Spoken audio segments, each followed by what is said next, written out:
Hello everybody and welcome to another Genshin Impact livestream. Has been some wonderful Saturday. I hope you're all having a great day. I'll become even better to go to watch my livestream. Okay. Oh yeah, today it's actually finally time to do some weekly bosses. I just remembered when I saw my resin.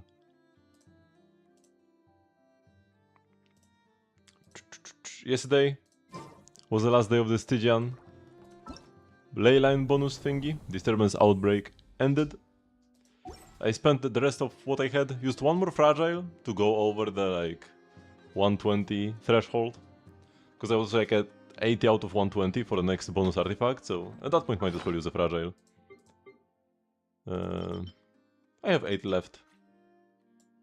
I want to be like at around 10-ish. A few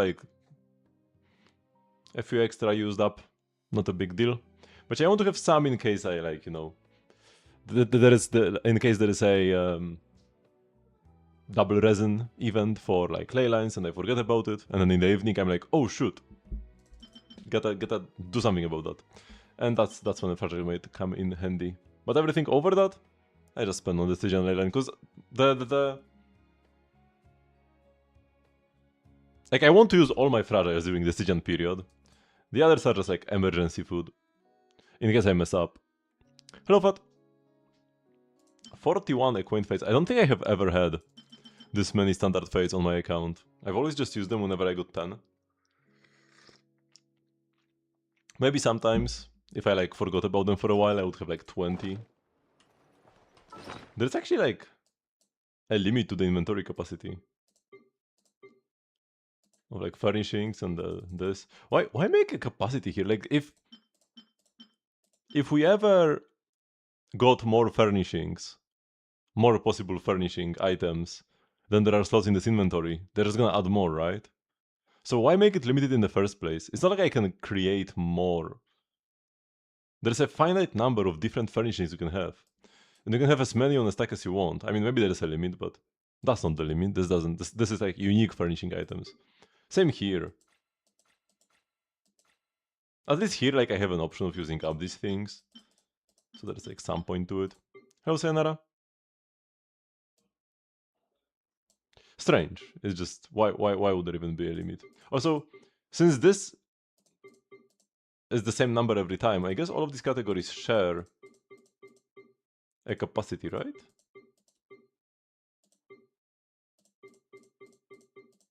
And yeah, furnishings are separate, then all of these are like together. Then artifacts and weapons are separate. And it makes sense for weapons and artifacts. Yeah, the Z livestream was actually pretty good. After the Starray livestream yesterday. We saw the Nangong skin. It's pretty great. I do like it. And yeah, big lore teaser. Interesting that they put it in the livestream. Genshin and Star Rail prefer doing like the just random trailer drop in the middle of the week thingy. Here they put it in the livestream. I feel like the livestream was already good enough even without it. I feel like spreading out the hype a bit would have been a bit better. But that's like very minor. Doesn't matter all too much. Oh, Expedition Reward. Oh yeah, Expedition Reward. Because yesterday I forgot to log into my gacha games in the morning, and I had to do this. Had to get my expedition in the evening.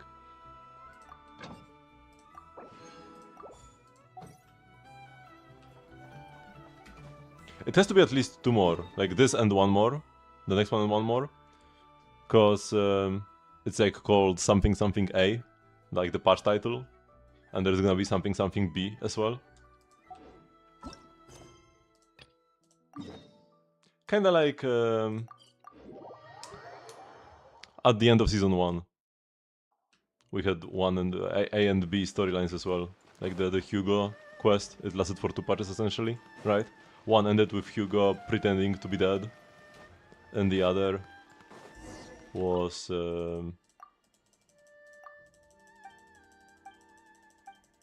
the end of the quest. So the same stuff gonna be here. And I mean, we need to get Billy. We need to get S-rank Billy before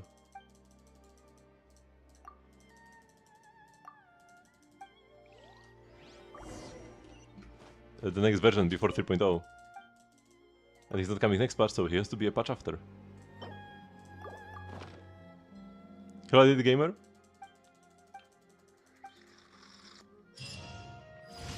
I don't think Nicole has any hidden strength like that. Well, that doesn't mean that she cannot get an S rank version, she can get a power up after the fact. But yeah, both Anbi and Billy have like been hiding their true strength kinda deal. So they are very natural candidates for an S rank. For like an alternate version.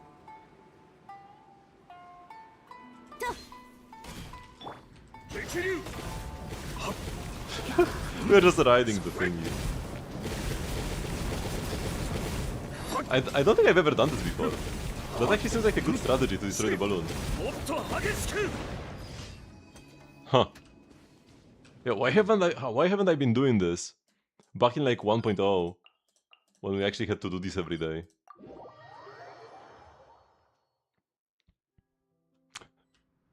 So I was talking about a different Nicole than your Nicole. But yeah, if she is Pyro, and she's probably gonna be a buffer unless she has some kind of team restriction that prevents running her with Electro. But like, the most likely option is that she is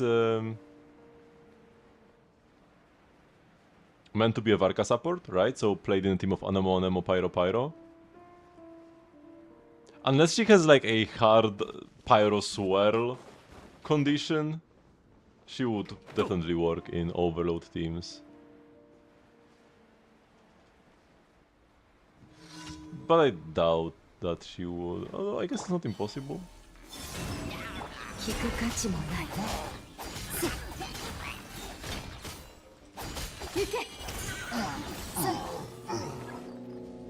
Horse noises. I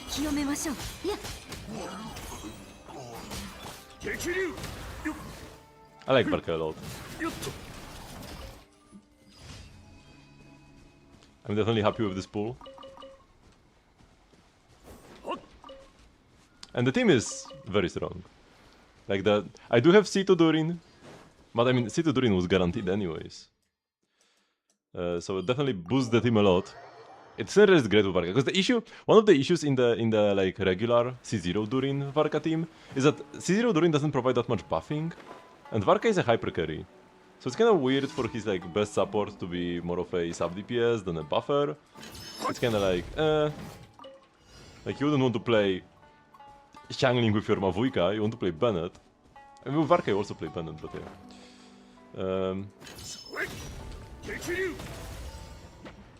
Oh, I need to like do this. No, that's actually a bit of a pain. Geo should be a bit better here though.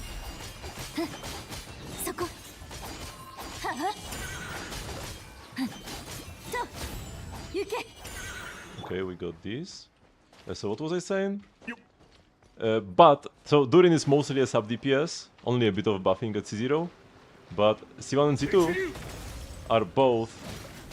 Oh, he's Anemo, they are Hydra immune.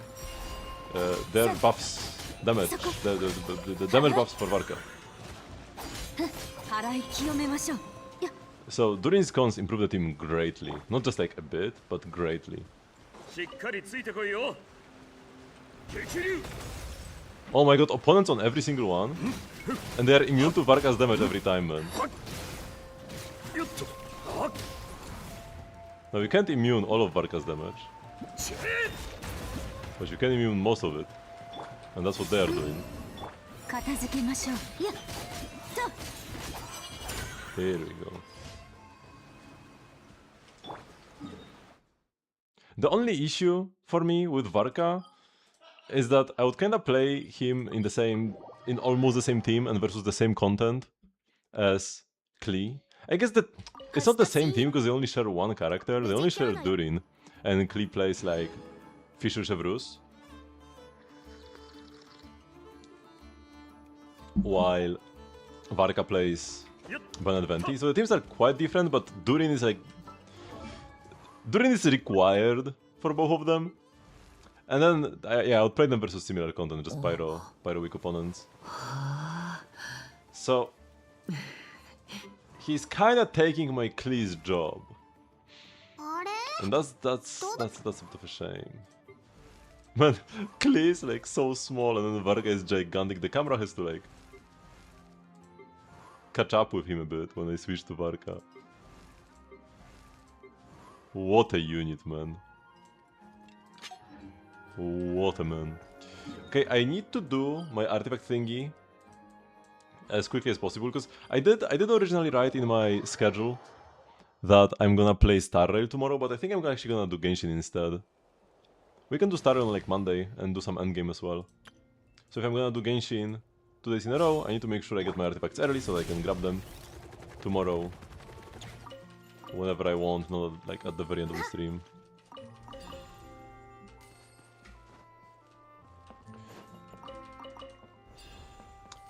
You don't have Venti, it's not worth it. It's not really that big of a deal. I mean, like in this Stygian, it is a big deal, because the Mandragora is more of a Venti shield boss than a Varka shield boss.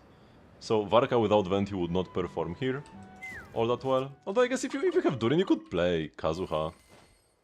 You could play Varka Kazuha and it will be fine. But yeah, I mean this dire boss is more of a Venti shield than a Varka shield, but overall it's not that big of a deal.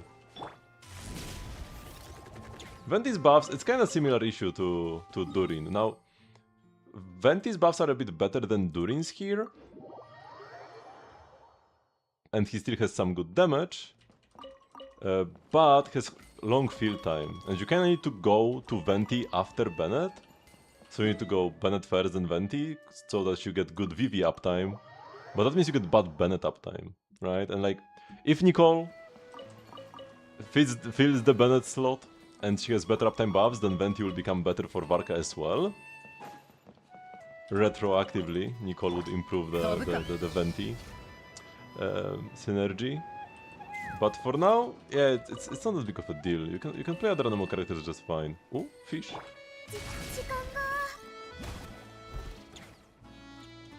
Sack? Why would you play Sack? Sack is garbage. Even if you play Sack on Kazuha, you don't double E. Because it takes too much time. Like you just play Sack only for the ER passive. It's like it's just fab but worse. No, Archons are not including two wishes. Oh, for this Stygian specifically, for the Mandragora, I mean double E? Okay, maybe that could be the case. I thought you were speaking like in general. You default went in the 3-run patch with him and Ayato, but for some reason you alternate 10 pulls between the two banners? Oh, and you got Ayato instead of pulling Venti? Oh, X-Knight. A bit of a sus pull, to be perfectly honest. But surely Ayato will get buffed eventually.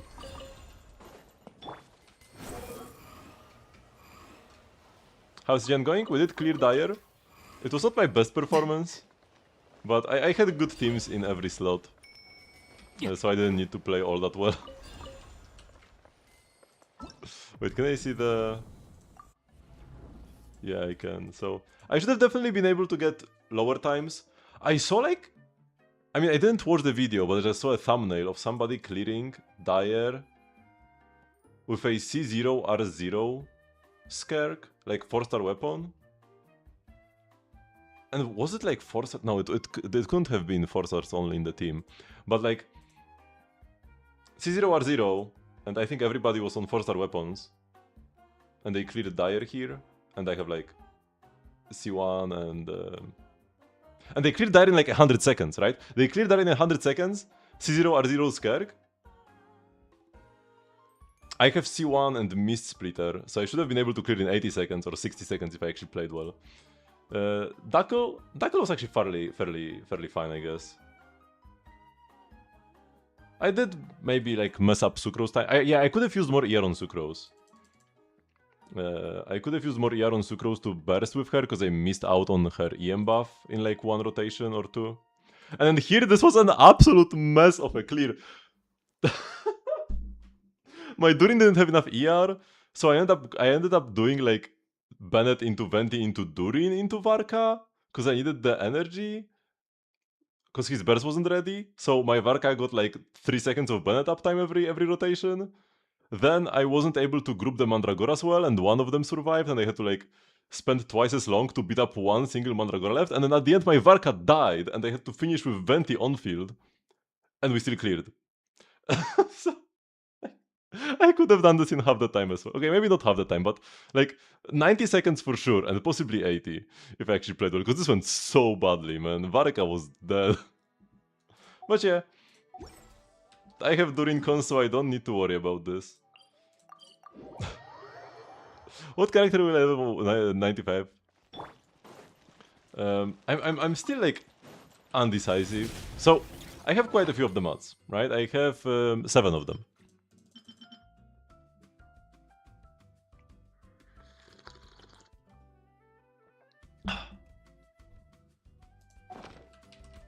I think I originally had like 4 and then got 3 more since they got introduced or something like that.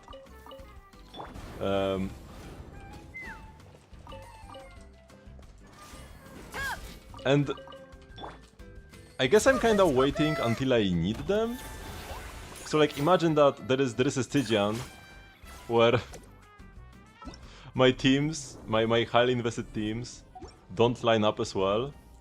And let's say I have to play like my Mavuika, which is where I have like no cons in my Mavuika teams.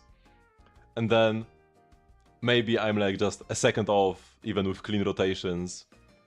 And then I would like level 100 her to get the extra damage required for the clear. Like that's I guess like the scenario I'm imagining. Although I'm not even sure if I would do it unless I already like the character a lot. Like I wouldn't level 100 Mavuika. I don't dislike her, but I don't love her either.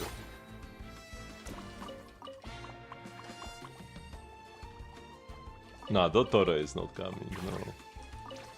Not after. Not after the last patches, I don't. Yeah, no. I'm a Capitano believer, but I don't think Dottore is coming. Whoops, what just happened to me? So there are a few characters that I would definitely not mind level 100ing. The top candidates.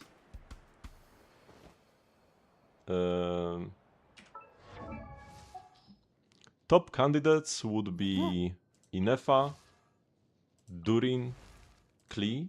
Probably that's like the top 3. Fischl as well, possibly. Chiori would be a possibility.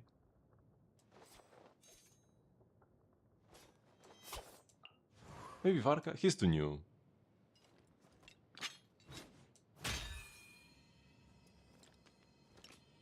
Maybe like Flins wouldn't be like insane either. Hello Ludamon. But yeah, like I haven't needed the level 100 yet, and so I haven't used it. That's the bottom line. I mean, I kinda could have used it in the past, but that was before we got level 100 as a thing, as a feature. Because there were Stygians I wasn't able to clear early on, and maybe getting extra levels on Mavuika would have helped me, but the level 100 came only later. Have I done any pulls yet? No, not today.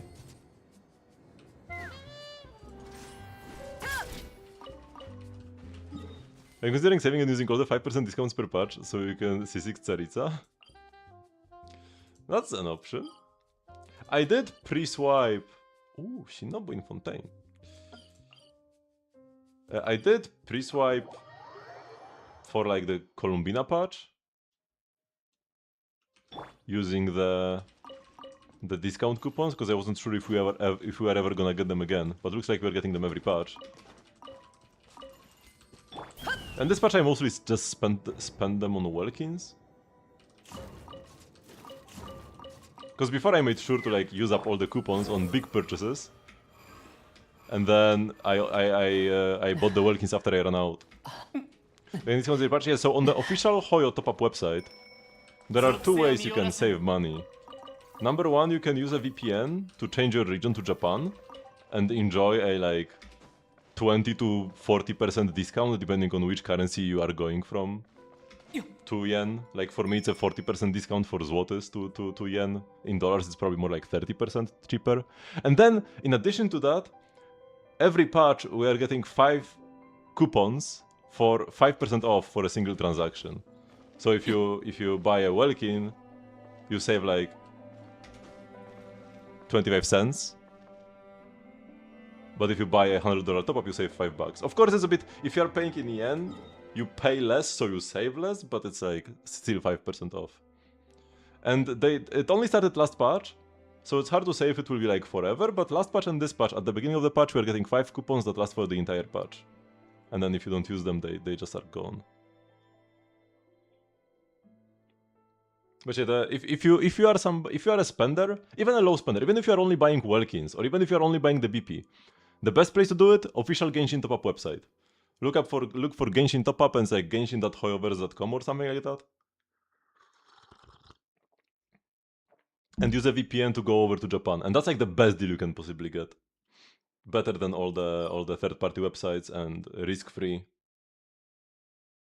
Because it's official. Let me go here.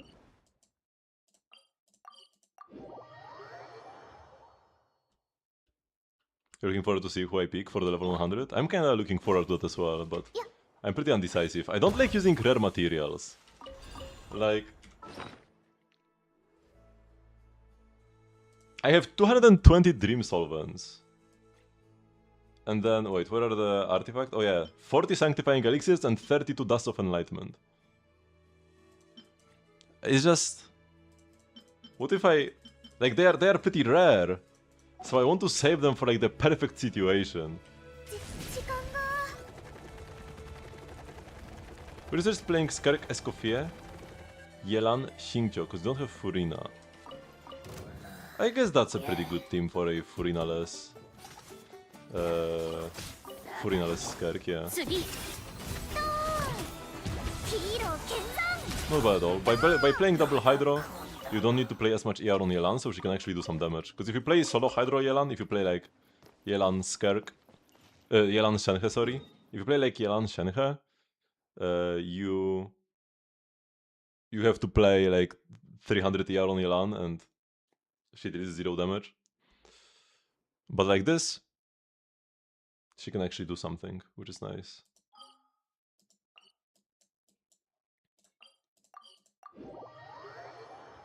We used Malvat and it's great. Yeah, I love Malvat as well.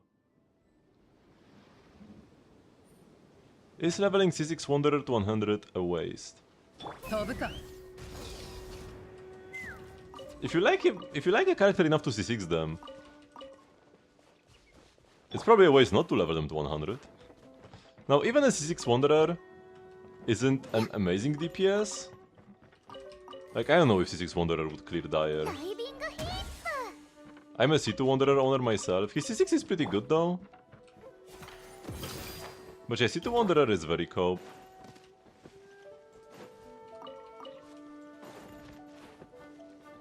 But he would probably do like fairly well. Maybe versus the Mandragora? With Venti support? Like if you have a C0 Wanderer, then it's better to play Venti DPS than Wanderer DPS with Venti support. That's what I know for sure. But if you have C6, it's definitely better to play Wanderer as a DPS. So yeah, that one might as well level 100 him and try to push his limits.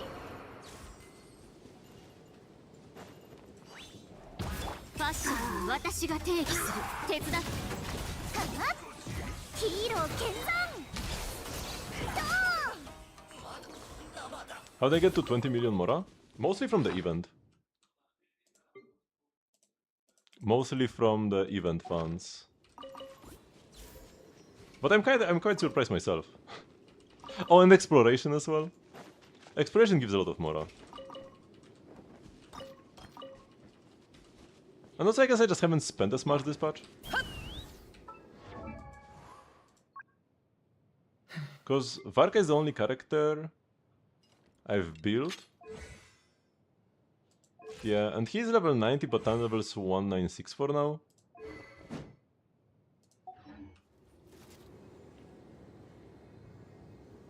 We got about thinking, yeah, he probably should be able to. With the right support especially. Oops, I didn't pick up the artifact.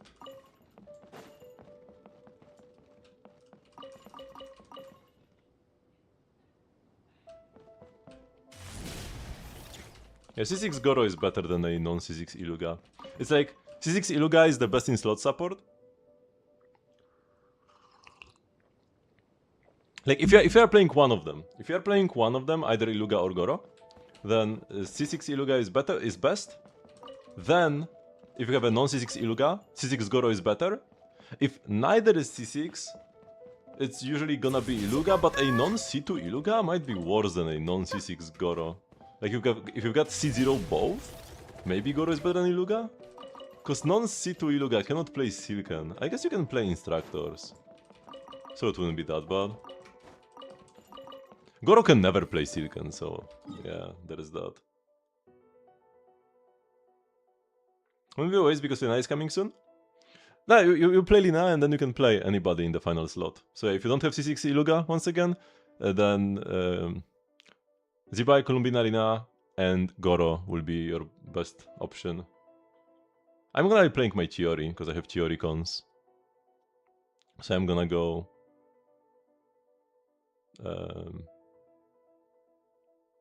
Zibai, Columbina, Lina, Chiori. What will Lina do? She is a Lunar Crystallized buffer, provides 30% GRS shred. She can either tap her E to have off-field Lunar Crystallized damage, or she can like continuously tap it to then, like, instead of doing damage over time, she can do it all at the same time. Right? Like one big bomba, and then she just switches out, or she can just tap the E and then do the damage over time. It's like same damage, but you either do a big bomba or spread it over time. Depends on like what buffs you have. Like Goro's defense buff only affects the on-fielder, so you might prefer the big bomba. But if you're playing Iluga, maybe you just... Actually, Iluga also only buffs the on-fielder, no? So maybe you like almost always prefer... The issue with the big bomba is that it takes a bit more time. But not that much more time. And then her ult heals. But it only heals, so you only use it if you actually need the healing. Thanks to that, her fill time is pretty low. You can switch, E, switch out. She doesn't have the issue that a lot of 5-stars run into, where you need to use their burst, but the burst takes forever. Because Lina can just skip her burst. You only burst if you are actually dying. Which is pretty nice.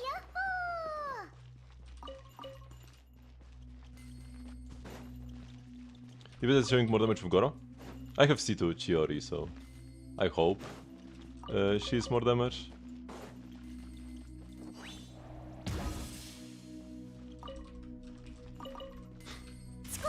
Although C1 actually doesn't matter. C1 changes nothing, because C1 only allows Chiori to be played without another Geo construct, but the Geo crystallized summon thingies, those are Geo constructs, so you always get an extra doll anyways. C2 matters though. C2 is extra dolls when you burst.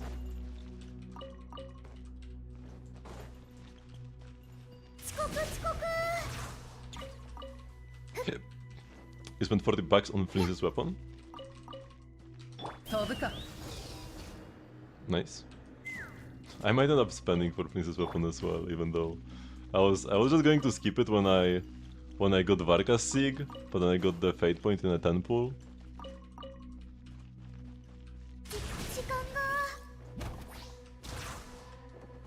You can even if you like Varka, but you feel like you can't really justify pulling him because you don't see yourself playing him right now, you can just always wait for a rerun.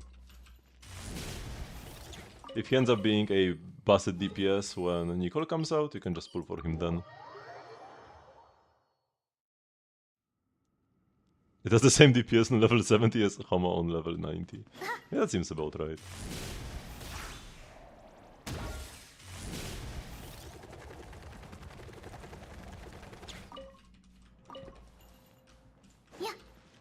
Remember to vote in the Gamba, which is ending in a couple seconds. Or maybe tens of seconds? I don't actually know. I don't see the timer, I just see the progress bar. After we are done grabbing these artifacts, we are... Oops, I'm going the wrong way. I'm gonna do the weekly bosses. Is the plus 30 damage increase so far? I mean, your weapon is 20 levels down. That's ginormous. The fact that you are doing the same damage is pretty insane. Weapon levels are pretty huge for attack scaling units.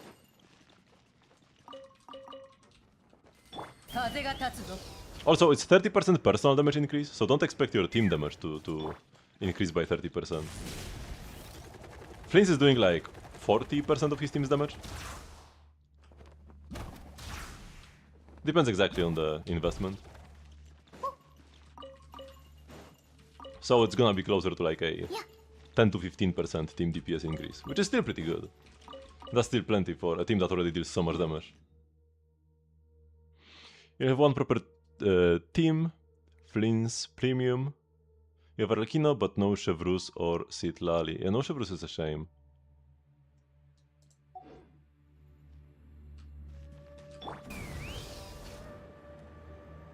Make sure to pull for her whenever she's on banner. It's a pretty amazing 4-star.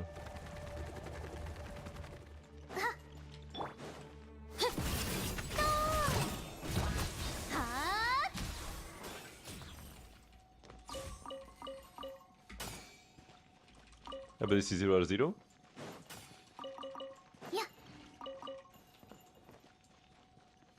I guess depends what kind of weapon you play on Inefa. If Inefa is on a more supportive weapon, then Flince's damage spread can be a bit... Flince's damage contribution can be a bit higher. Because like, I do have investment into Inefa, but it's mostly improves my team's entire damage. Like both Inefa's Sig and C1 are just lunar charge damage increases for the entire team.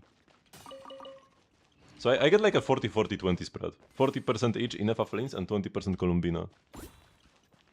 Do I do account reviews? Yes. Wait, is there... I think I have a review command, right? Wait, why did my message send? Oh, here it is.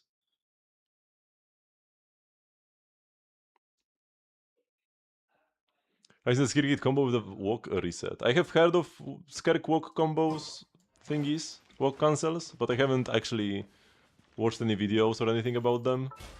Once there is a dire boss that is too tough for me to clear with regular Unga Bunga Skirk, just like N5 spam, then I'm gonna learn the combos. Just like with Mavuika, right? I only learned the combos when I needed them. Actually, like I learned the combos when the third boss in a row needed them.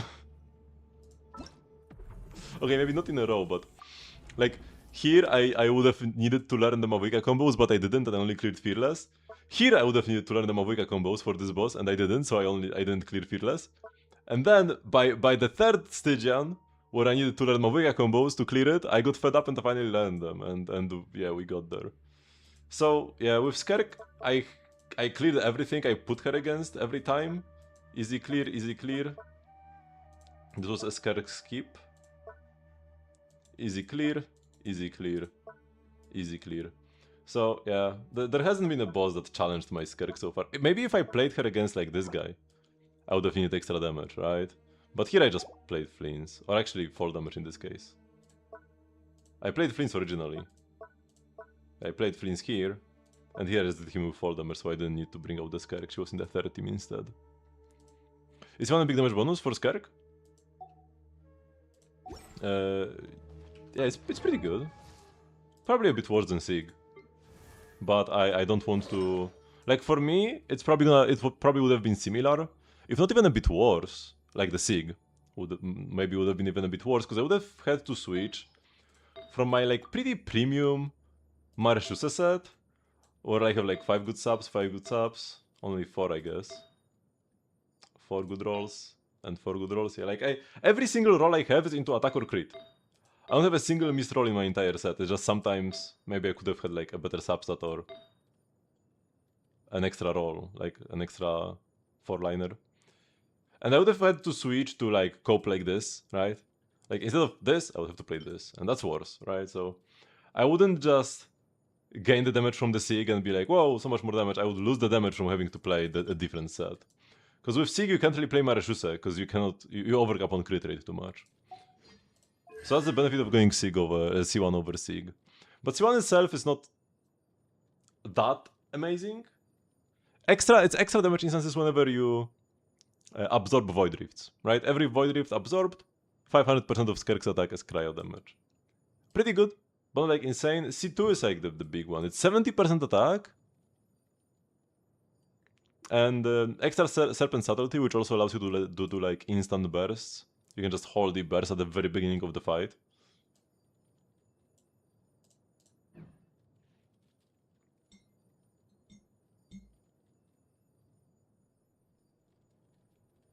Oh, account if you take your account login. No, I don't like logging into other people's accounts.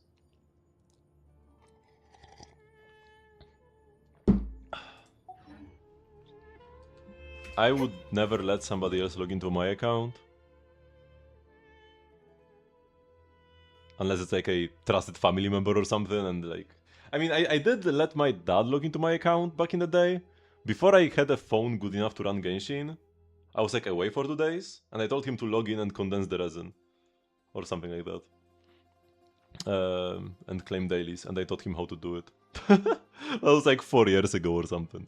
Now I just have a phone that can run Genshin, so I just do it myself. But yeah, I wouldn't let a random streamer log into my account. And I don't feel like you should let a random streamer like me log into your account either. I don't really condone that. Okay, let's do weekly bosses.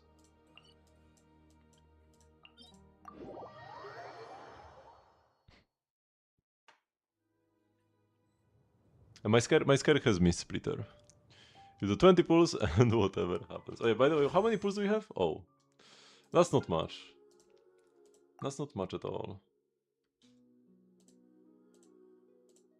We would need some outside help if you want to get this weapon.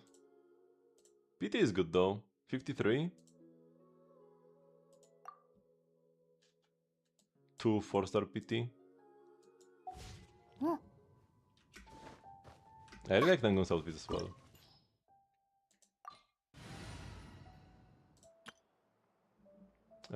So here we play Scar.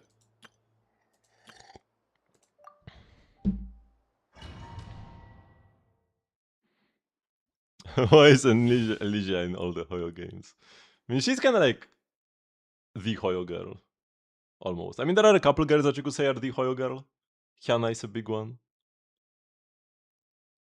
Why is Barkon a ZBI team? It's a friendship team. The common thread amongst those characters is that they are not at friendship level 10. The only 3 characters like this for me right now are ZBI, Iluga, and Varka. And I just have Columbina there so that ZBI can actually do damage. Somebody needs to do damage on that team. Yeah, Bronya is the CEO of MiHoYo actually.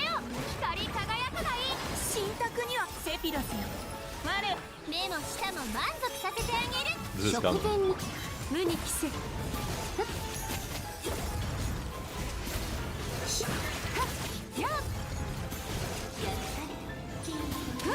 Oh no, my thingy.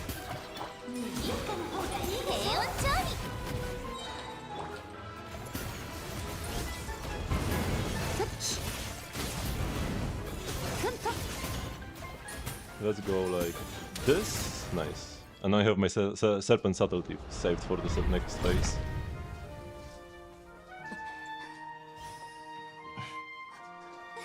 I need to check. I'll check if I still have a discount coupon available this patch, or if I spend them all on Welkins.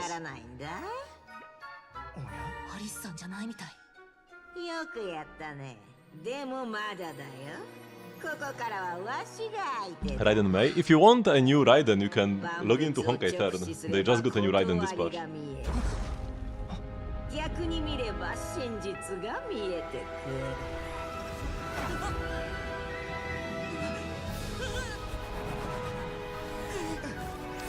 Did you also get a notification on your Hoyo Play launcher? I was considering logging in, but I need to download the entire game. I don't have it downloaded on this PC.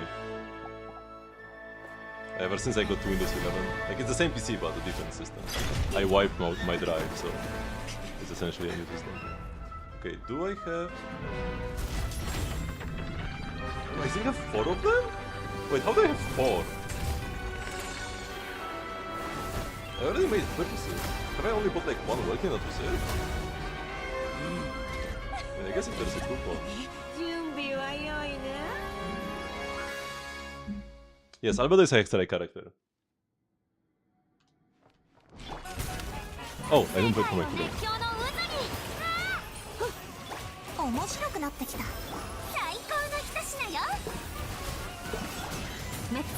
We want to focus on the queen first. Then once she's pretty low, we switch to the king.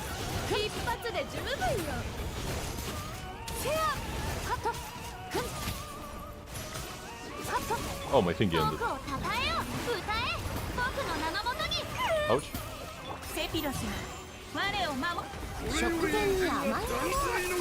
And yeah, the reason why I want to focus on the queen first is so that here, when I am forced to kill the king,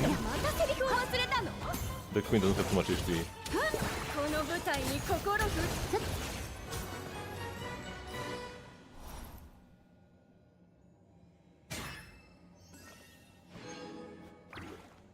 Oh, where did that come from? Wasn't me. Let's say Albedo does get the Albedo does have Hexerai buffs. The Hexerai secret right, which is homework thingy, right? Which is right, Book of Blinding Light, and he got some of the most relevant buffs actually. He got his damage doubled.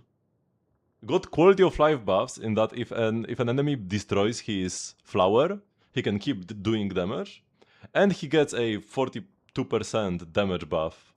I mean, it's 12% damage buff for anybody, and it's 42% if he's buffing a different Hexerai party member.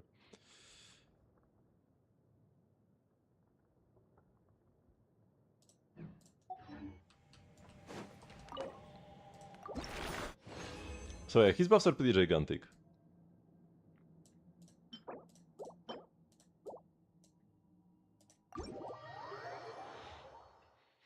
If only he didn't need the second Hexerai character, he would be a best in slot Z-Buy support.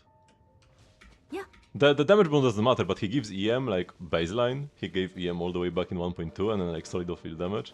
But if you want to play Albedo, you need to play like a Mona with him.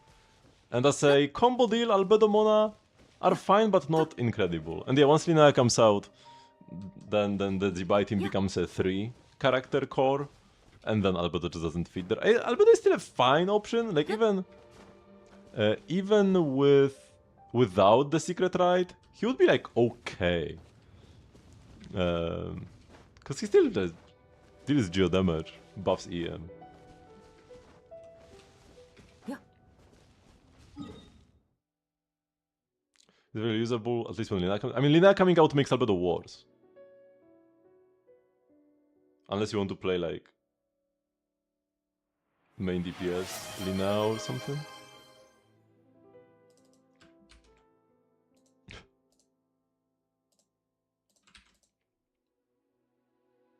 If you played main DPS Mona with Columbina, Linnea, and Albedo. Mona, you tried something. Speaking of main DPS Mona, I've got the C6,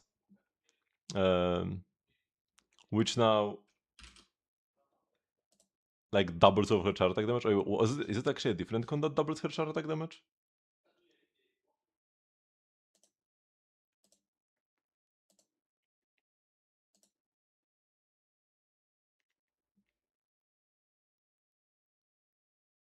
Yeah, additionally, the damage Mona's char attacks deal to opponents affected by an omen will be increased to 200% of the original damage.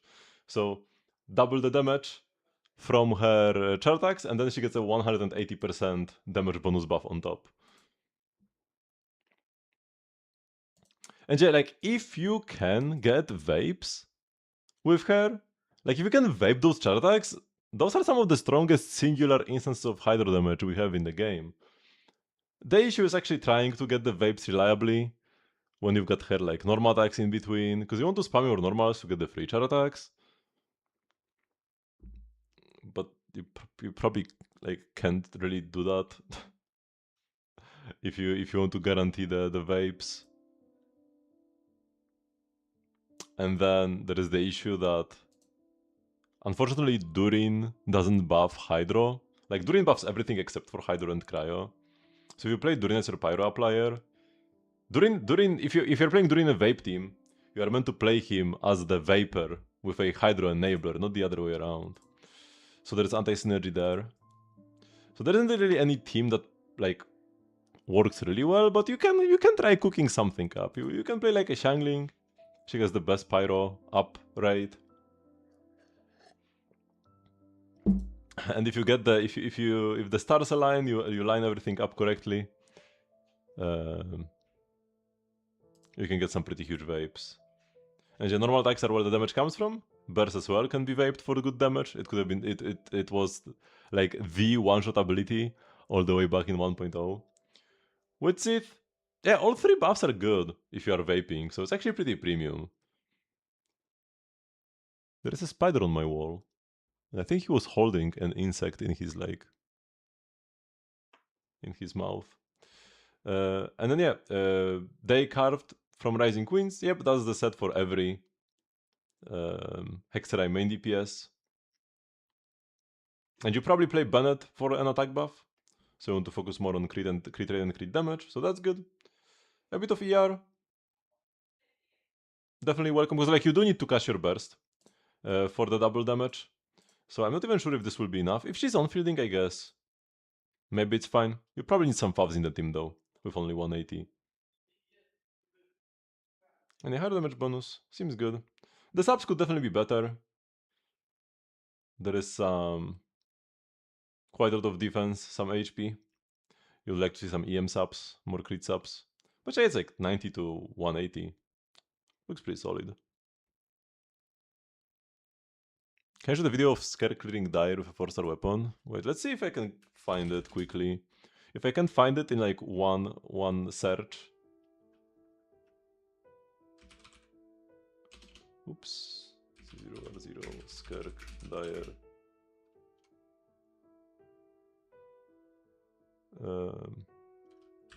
Automaton. Oh, it is. And also, garbage artifacts. It's a top 41% Skerk. Which means absolutely garbage build.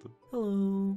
So you might have heard of the new Skirk combos people have been talking about recently, and So he's I'm just planning pulling to out make some a full insane guide on combos. it when Skirk's banner drops. But these new combos made me want to try the Dire Automaton with Stop Wait, Me is he from actually- Trying, and I've also When is he heard fighting? Here and we go. Farina's skills. Timing set well is skill to get a Hydro Scroll, and we immediately switch to Skirk to put TDDS on cooldown. Then when the timer So here he's reaches just doing 54, overcooked we Skerk use combos skill, do to make up for the 2 DPS loss of C0, R0, combos to deal some and damage. garbage artifacts. Then we're gonna do the scroll rotation. So we use Farina's But if you want to watch the video, like there is commentary in the video. If it was just like music and combat, but yeah, it's this one. Does he show builds at the end? Oh yeah, we can just look at the Skerk build. So battle complete at the end. It is exactly 120 seconds, so we actually didn't clear it faster. Anyway, I hope this can help some people learn some But yeah, 200 crit damage. that's not a great Skerk build combos or clear the cryo automaton. with You can see Ashu. my builds in the background here. Once again, I think Akasha is being really harsh with my build. It's not amazing, but it's not that bad. I actually used a lot of resin on this. But yeah, all of that to say. Okay, so where were we? It stops the Fatui type organization. It kind of looks like it, although it's not really there.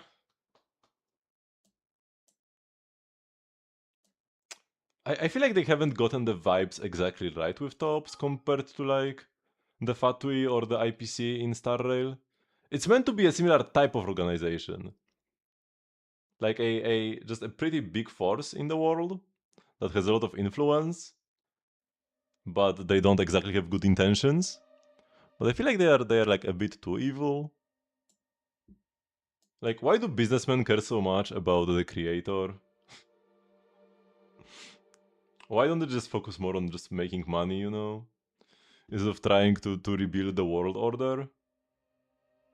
It makes more sense for the Fatui to want to rebuild the world order. Because they are led by the Archon of Love. In tops they are just led by money, and then it's like... Why do you care so much about the sacrifices and stuff like that? But we'll see. Maybe they will improve the story, the writing in 3.0.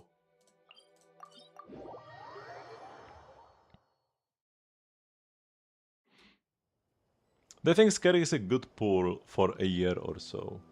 Yeah, she's pretty premium. Like I've showed you before. If you look at my battle records in Stygian, I played Skerk almost everyone, and even the Stygians where I did not get a dire clear, even the ones where I only cleared Fearless, the Skerk chamber still cleared fast enough. And I do not know any Skerk combos. I just N5. I just N5 spam. If I learned the proper Skerk combos, I could be doing like 30% more damage probably. But yeah, it's 1, 2, 3, 4, 5. 5 times I have used Skerk out of 7 Stygians.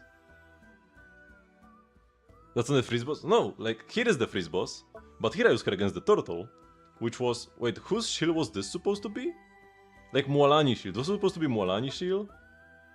Then there were 2 abysses where I didn't use her, but you could have used her against the Shock Trooper. She was one of the few characters that could actually clear the... She could actually like forgo the Lunar Charge requirement and just out DPS the shield, so this was doable if I didn't have Flames. Here I also could have used her against like the Hera. With better combos I could have used her against the Hera. And then here, this was a Nefer shield boss. Here this was a Nuvilet shield boss. I used her together with Nuvilet, but still. And here we have a Skerk shield boss again. So like, of course I use Skerk against the Skerk shield boss, but I also use her against a bunch of different bosses that were meant for different characters. Because she's just this strong. Ideally you do want to have Escoffier. Without Escoffier, she will still be like Fearless level, but not Dire level for these bosses. But yeah, this duo is pretty insane. How do her combo work? How do her combos work? I don't know. I mean, I know like the basics of walk cancels. Essentially, if you just like tap normal attacks, you continue your normal attack combo, right? But if you hold W as you are attacking, you can like reset. I mean, you want to do like a little step, and then instead of doing N2, even though I'm attacking pretty quickly, I'm just spamming N1, right?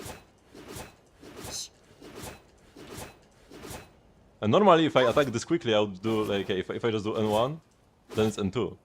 But if I do a little walk in between, I spam N1. So that's the basic, right? Those are the basics of what the combos will be trying to achieve. You do little walks in between her attacks to reset the attack combo, but you want the walks to be like tiny. You don't even want your character to move, right? You just want to start the walk animation to reset the attack combo and immediately attack again. And you need to time this well. There are some charge attacks thrown in as well. So I don't know the specific combos, but this is what they are based on. Unlike Mavuikas, which are just like weird dash cancels.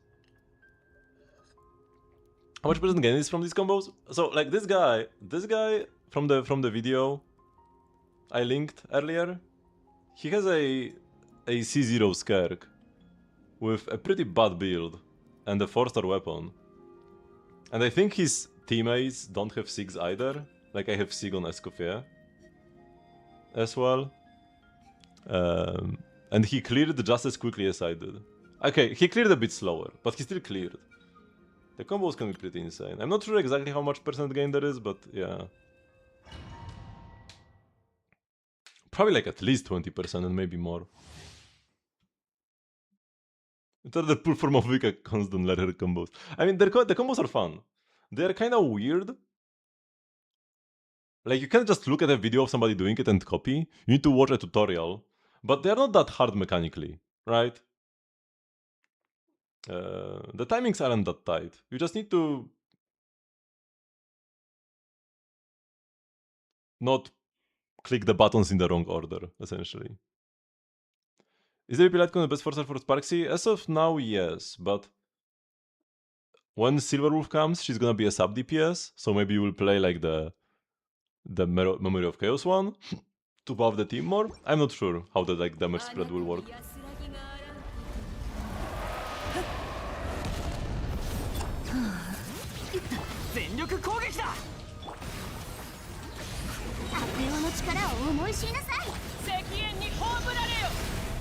Oh, I applied Pyro?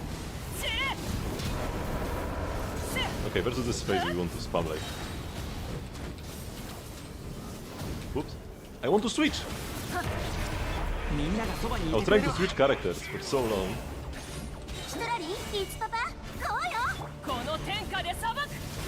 Bonk.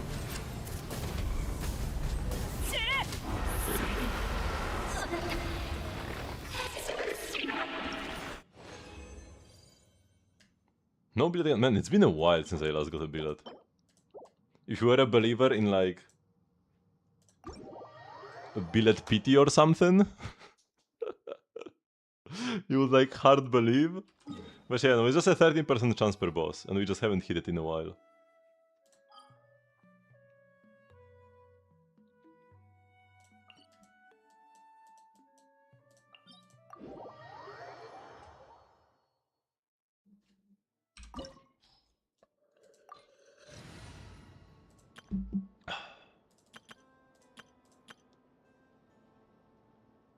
Will Evanescia be used with Silverwolf? From what we know right now, Evanescia will be a separate team. One team is supposed to be Silverwolf, Sparksy, Yao Guang, and Sustain. And the other one is Evanescia, Yao Guang, and like Elation MC maybe? Or something? Or maybe a future character? But yeah, both teams want Yao Guang. She's kinda like 3B was early on. I mean 3B works for every team, while Yao Guang is only for Elation teams, but every Elation team wants Yao Guang. We should have pity for billets. They are pretty common. We don't need pity for billets. Yeah, first it's... First is this phase. I've heard that if you have Zhongli here, you can create a Zhongli pillar and hide behind it, and it works. Haven't tried it though.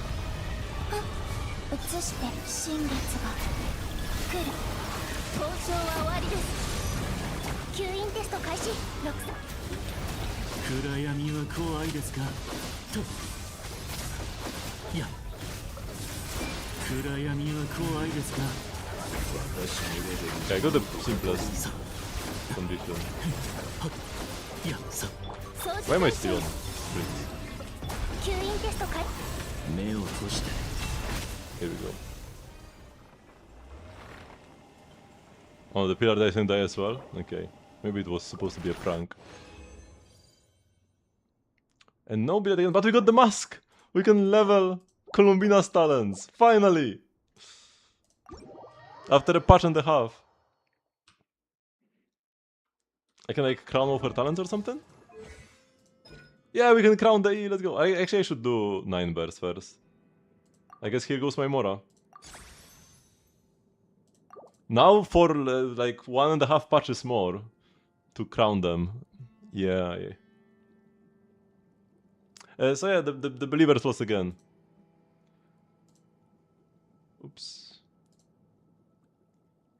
Oh my god, 6 people believed and it was only Saya doubting? Man, it's like a channel point printer for Saya every week. Why do you guys keep believing? SMH. Oh, wait, we get pulls from here, right? I get these? Which is level 50 BP? Wait, maybe I didn't need to top up. Oh no, which books do I pick? Lina books?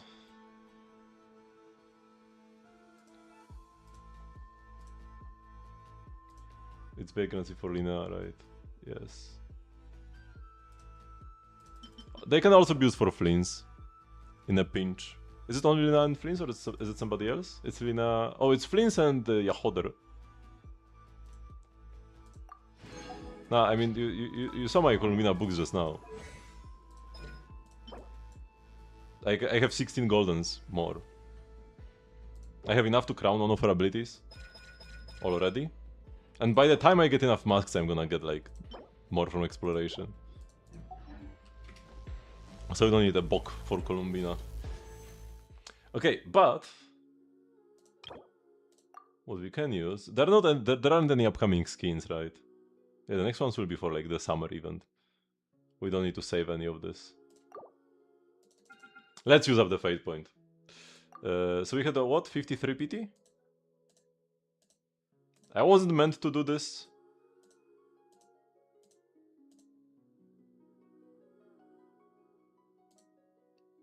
But here you go. So this is 63.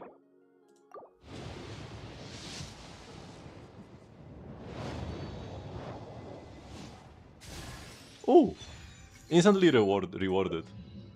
Oh, and we got a Kachina as well. That's nice. That's a refund. Do I do a 10 pull or do I do singles? Do I want to like build pity on this banner? The forces are pretty bad except for the spear. Maybe I would rather do singles. It's unlikely I get anything good from this. But the spear is good. I kinda like the spear. Because the question is, do I want any of the 4 stars as I do the 10 pull, right? Yeah. I just 10 pull. Maybe I get like another Varka Sig.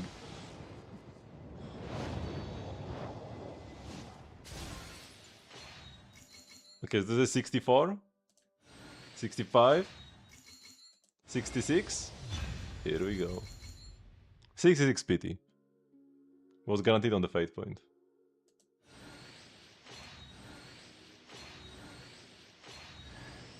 And we got the Fab Great Sword. Yeah, that's not great. That's not great sword.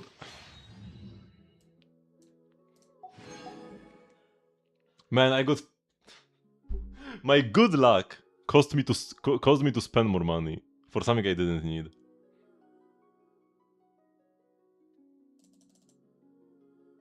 That's so scuffed, man. If I didn't get lucky, I would just have like extra pity on the weapon banner. And extra money in my bank account. And extra Mora as well. That's huge. The Mora cost of leveling up the weapon. Apparently I have the weapon Ascension Mass. Craftable 8. I don't think I've ever farmed this. This is just from like events and exploration. You recommend pulling Raiden just to save Mora.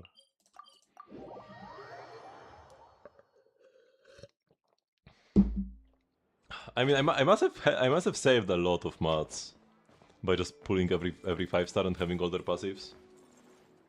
Raiden, Wanderer, all the book dupers. Or rather, you get the book duper in like Xingqiu.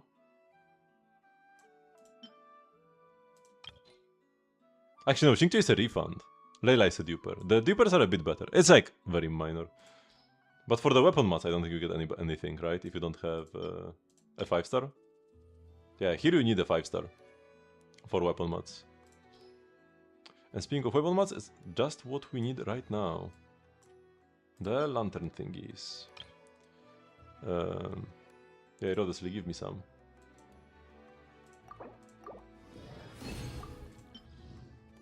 $25.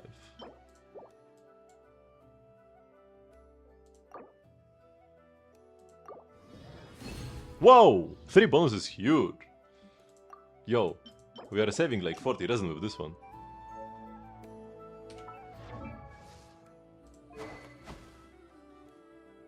If we were even able to reach 65, I wouldn't have gotten there. With the weapon at 66, I was at 53 starting today, right? I would have needed 13 pulls.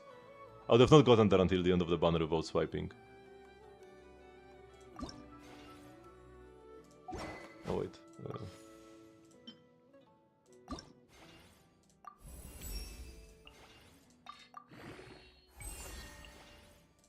And we're out. Oh, the domain unlock period already ended? It's only 2 weeks after the banner comes, right? So I actually cannot farm the books today. Or like the mats. Well, that's unfortunate. But I guess I would do a switch to it, because the thing I'm most excited for with this weapon is that I don't have a 44 crit rate weapon now. It's only gonna be like 20 something. It's only gonna be 22, right? Or however much. Which means I can play artifacts that give me crit rate.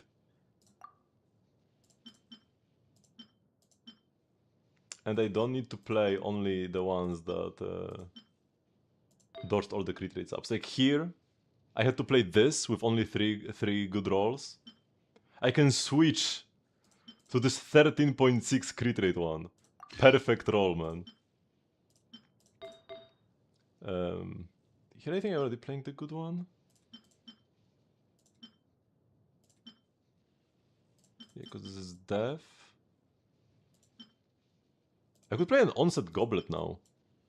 I have this attack goblet with 2 crit rolls and 2 EM rolls.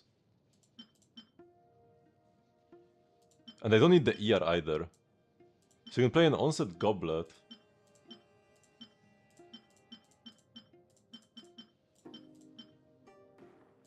I need to like re-optimize my fleens.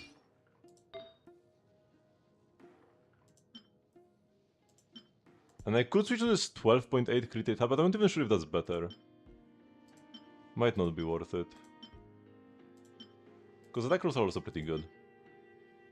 Hello, Lil Monix?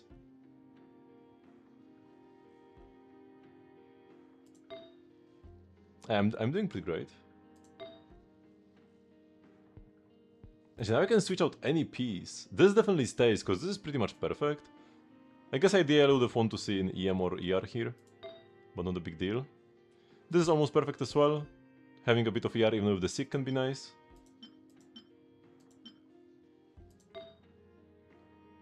Suns are pretty much perfect as well if we are fine with the ER, and I think I am.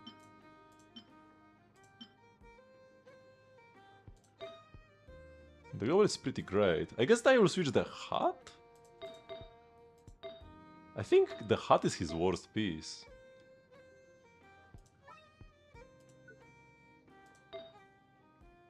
Everything worth some weapon? I just got Flince's Sig. Because the story was as such. I like going into this weapon banner, I knew I would be happy with either weapon. Both Varka Sig and Flint Sig. I knew I like really wanted to get Varka Sig, and Flint Sig would be a nice pull as well. So I set my course for the Varka Sig and pulled, and then I got it instantly. And like I was like, okay, fine, I got the Varka Sig, the one that I really wanted. I will stop there.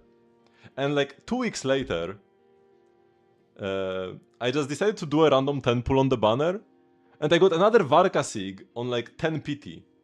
And that gave me a fate point for the Flint Sig, because I set my like the course, the fate point thingy, I set it for Flint Sig after I already got Varkas. So getting the 10 PT Varka Sig gave me the fate point for Flint Sig. And like it would be a shame to let it go to waste. So I just pulled until I got it. But probably I should have skipped, because like I really didn't need the Sig, the team is already strong enough. I do have R2 Varka, yes, my Varka is C0 R2. Where is the boy? Yeah. R2. Unfortunately the attack speed doesn't increase. It's only the damage bonus and the crit damage. Scuffed pulling plan. Okay, so I was looking for like a hat. You want a crit damage hat with crit rate and attack? The Fischl hat is pretty good. But I'm not gonna steal from Fischl. No. Varka has a pretty big hat as well. And this is nice.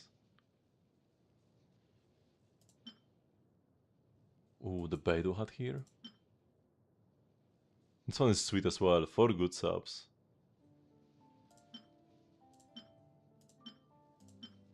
OG hat from like 1.0. Still not the worst. Oh, this one is amazing, but that one is an onset on Skerk. We can take that one away. I think we are stealing the Layla one. But my onset is not much worse. Like the gap here is very small. But it is an upgrade. And I can play an off-piece. And my Flower and Feather are both almost perfect. And so are the Suns. So it's only like the Goblet or the Hat where I can play an off-piece. I did spend 100 Fragiles on this set. On Night of the Skies Unveiling, so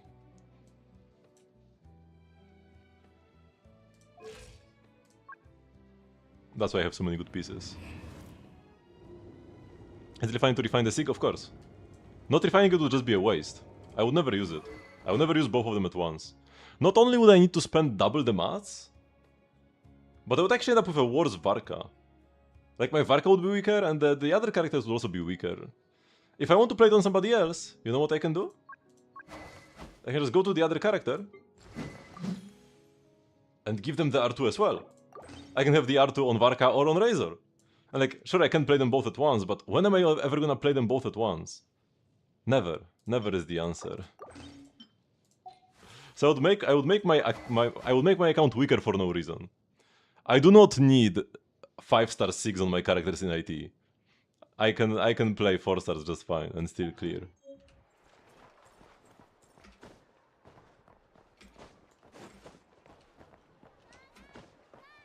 I could play 3 stars just fine and still clear. 100 fragiles, yes. When we got Stygian for the first time. Actually, no, it wasn't the first time. But when Stygian came out, whenever Stygian comes out, for the first 2 weeks, a bit less than 2 weeks of the Stygian period, we get extra artifacts when we spend resin, right? Every 120 resin you spend in the Stygian artifact leyline, you get an extra artifact. So this is like essentially a mini extra resin event, and unlike the ones we get every patch where it's like 60 resin per day can be spent at leylines for double rewards, the artifact one is unlimited. So it's not just 60 resin per day. However much resin I spend, I can get bonus artifacts. So that's when I finally decided to use all my saved up fragiles that I've been hoarding fragiles since 1.0. Now, I have been using them now and then. I wasn't hoarding 100% of my fragiles, because it does not take 5 years to generate 100 fragiles. It probably takes more like a year to generate 100 fragiles. Maybe 2.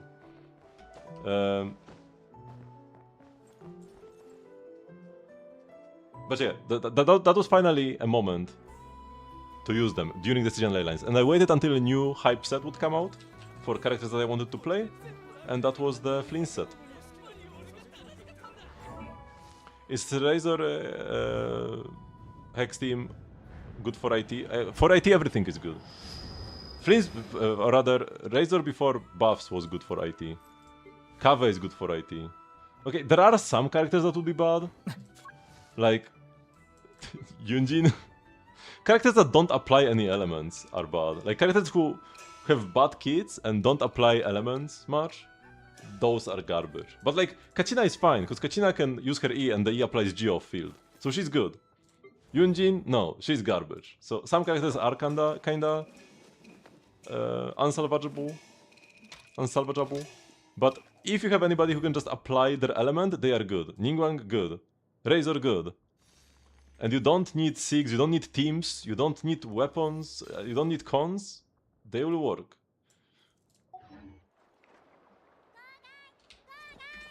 It's easier if you have them well built, but you can get there. The buffs Yunjin provides are very minimal. She is one of the worst characters for theater. If you don't need to use her to like clear the character requirement, do not use her. Use anybody else who you own. She's probably the worst character in IT in the game. Yeah, she doesn't even like heal you or anything, because like Mika can heal at least. Mika is another garbage one. Unifull of so bad, she was never good. She was never a good buffer. The DPS thresholds were so low back in the day that you could run a useless character and still be fine. But Yunjin has always been bad. Yoimiya has also always been bad. She was best for Yoimiya? No. She was okay-ish for Yoimiya, who always was one of the worst DPSs.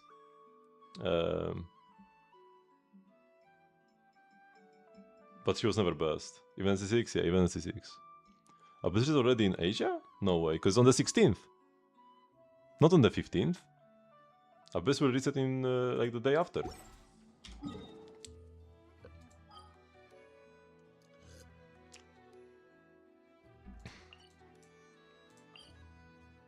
Right, 1 day 6 hours. So in Asia, I might be like 6 hours ahead, but still one day. On the 1st of every month, we get Theater. And on the 16th of every month, we get Abyss. And then Stygian is always a week after the patch comes out. So a patch comes out on a Wednesday, and then a week after, it's a Stygian. That's how every one of the weekly endgames resets. Okay, what am I doing now? We paid the Gamba. Oh, I was checking my Flints artifacts. Do I actually have good crit rate now? 64. And yeah, I'll get a bit more from leveling the weapon. How much does it give at level 90? Is it like 22?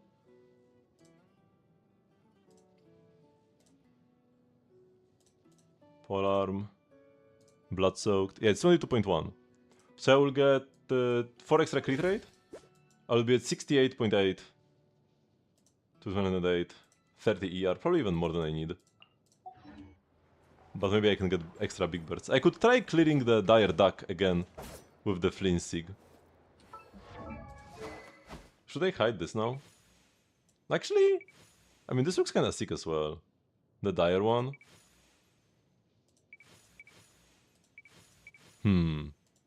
Not sure which one to choose. Sig's way cooler. I don't know, this one kinda slays.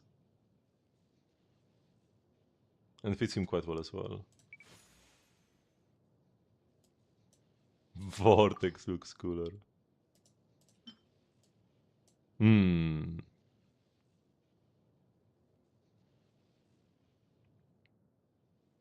You want to pull on the weapon banner for Favs, but will not have enough for Escoffier. I mean, we don't even have the best Favs on this banner, do we? Oh, we do have Fav Sword. But it's only Fav Sword. Like, if it was Fav Sword plus Bow, or Sword plus Lance, because the Lance, Favonius Lance, Favonius Sword, and Favonius Bow are the 3 good ones. The ones that you actually need a lot of. The Greatsword is only for, like, I know realistically, nobody else really plays this, and the Codex is fine for Columbina, but not many characters play it either. So it's only one out of the 3 good ones. I would not pull here specifically for the Favs.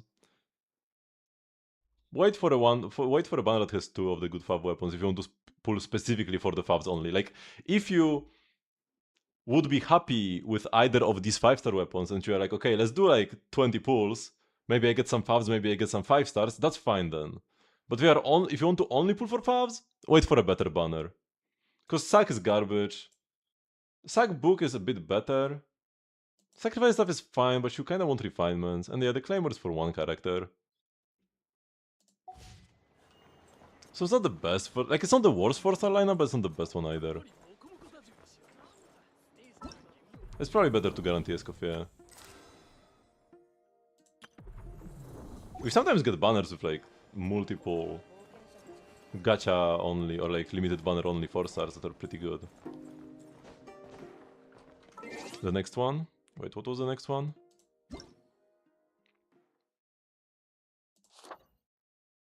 The new event, Wish. It's got Fablance. But yeah. This is the worst Claymore, the worst Sword, and possibly the worst Bow in the game. But like, it doesn't matter much if they are the worst or just bad. Just bad and the worst is not that big of a difference. Like here, like Sack Bow is also useless. Sack Frags, you can sometimes play it on Sucrose if you don't have an attack scaler. If you're like playing Sucrose with Nefer or something, I guess you play Sack Frags, but you would rather play Thrilling Tales usually. And yeah, unless you need this for specifically Aino, Sack Claymore is also useless. So it's like 2 good weapons versus 2 good weapons on the next one. Like, these are a bit better, because at least like you can come up with a use sometimes. But while the others like Bell and Rust are just always garbage. But it's not that big of a difference. The sack weapons are in general just pretty bad. Sack Frax is the only one that has any use ever. Realistically, I guess you can use sack on some characters with like very long cooldowns. I know some people use sack sword on Pyro MC for like shorter rotations, or sack greatsword on Dihya. But you don't, if you just want to tap your skill twice, if you want to go like skill and then skill again, you are better off playing Fav, almost always. You only use sacks if you have like a 20-second long, if you have like a 20-second cooldown, but you want to cast the skill faster, right? This is 20 seconds, but you want to play her in a 16-second rotation team, you play sack greatsword. But you don't ever play it to place your skill twice. You just rather play Fav every time. Than sack.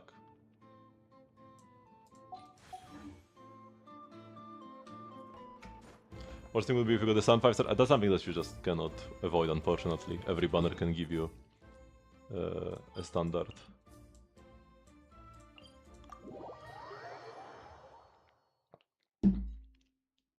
Ras on DPS like Venti? I guess it should be fine on Venti.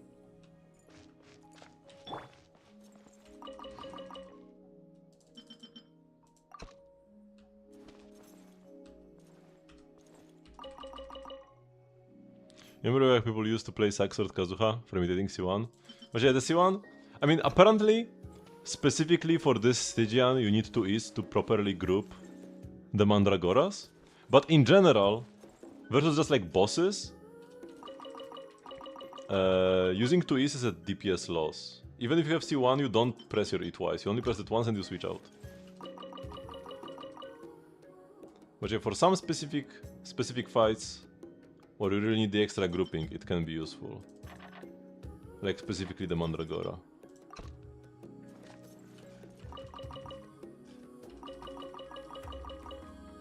Let's see DPS. You would not play sack on a DPS ever. You would never play sack on any DPS. Because the weapon just doesn't give you offensive stats.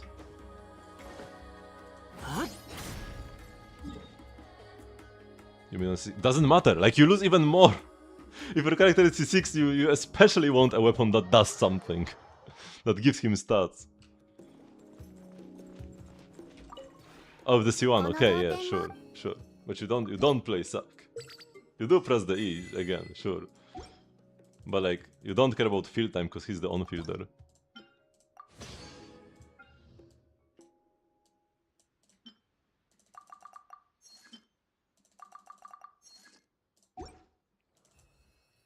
Yeah, the Light of Foliar Incision is pretty good for EM scalers.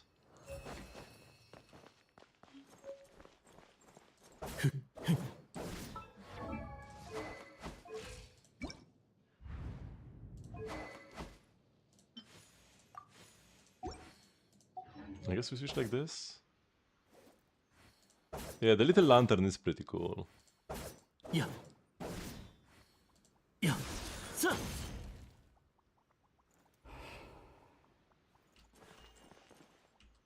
It kind of like wiggles as you walk.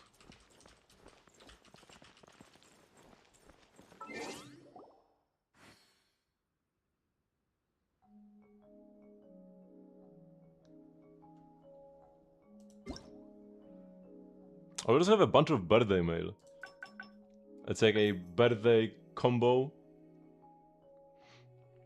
There was something else at the harbor. I saw a guy with a red unusual sword hanging from his waist. It took me immediately. I was going to ask him about it, but he boarded the ship before I had the chance. For I could tell it was heading to Inazuma. In that case, I suppose that will be my next stop. And this is, speaking of Kazuha, the Inazuman guy with an unusual sword that he's hanging from his waist, that's most likely Kazuha with his quest weapon. We also had Durin's birthday. Ontalis reminded me recently that today is the day I hatched. He once called it a birthday. She especially reminded me that on this day people usually invite their friends over and hold a lively gathering. So I wrote to invite you. I hope you can come. There's something I've been wondering about. If people celebrate it with parties, then I suppose being born must be something happy.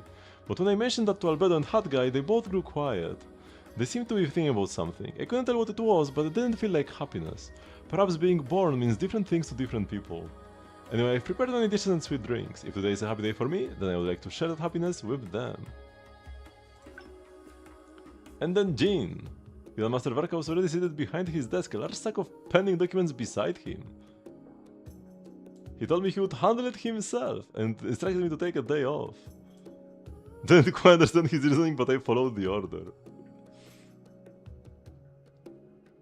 When I went there, I found Father carefully working off a bowl of pizza dough, while Barbara was diligently chopping a rather generous bundle of mint. I pitched in to help make a huge dinner. We all stuffed ourselves and had a wonderful time catching up. I set aside the size of pizza for you. I hope it is to your liking. Oh, quite lovely. Because she didn't really grow up with her dad. She was raised by her mother, while Barbara was raised by the dad. So even though they are siblings, they weren't really... Wait, what is this? The apple stew trial version? I've never made it before.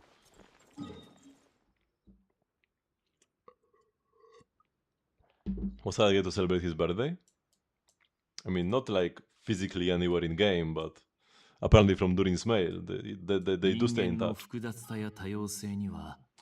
Okay, let's do the travel tales and then we can go... Oh, Emily again? Oh my god, we got more Emily content. I mean, there isn't... I won't say more Emily content than ever before, but outside of her story quest, we had 0 Emily content so far. So it's not hard to do more than 0, or any amount is infinitely more than 0. But still, there is quite a lot. Anecdotes on characters' birthdays, that would be pretty cool. I did think that anecdotes would be something that would come out every patch, but instead of doing a couple of them every patch, they just drop 20 or 30 of them once every half a year. I mean, I guess that's okay. I would prefer if they were more spread out. And yeah, doing something specifically making it so that the anecdotes appear on a character's birthday, that would be pretty cool.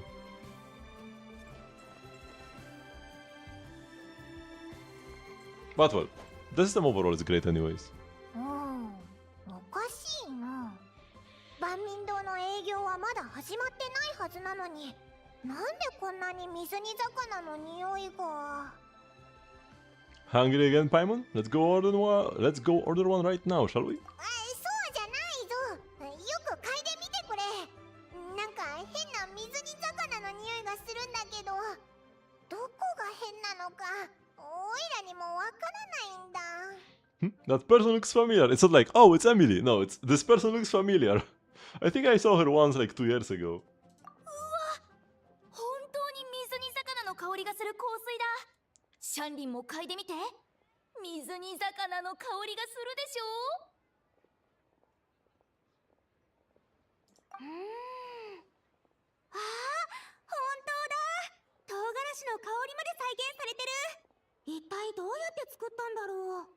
一般的な組み合わせとは異なる香料の配合方法、特殊な香料の引き方、そして何より大切なのはプロの料理人に協力を仰ぐこと。私のお店には毎日たくさんのお客さんが水煮魚を食べに来るからね。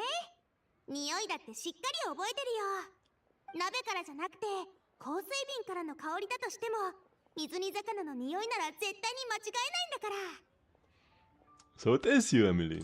旅人、ちょうどいいところに来たね。ほら、あなたも私の手首の匂いを嗅いでみてよ。Sniffer? エミリエさんが私たちのために水煮魚の香水を作ってくれたの。すっごく面白いでし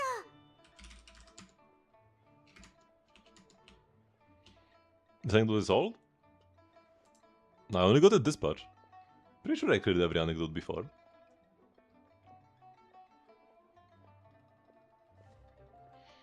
This is? Unless by old you mean a week old. Then yeah, it came out this patch, I'm pretty sure. Just every other anecdote in this batch.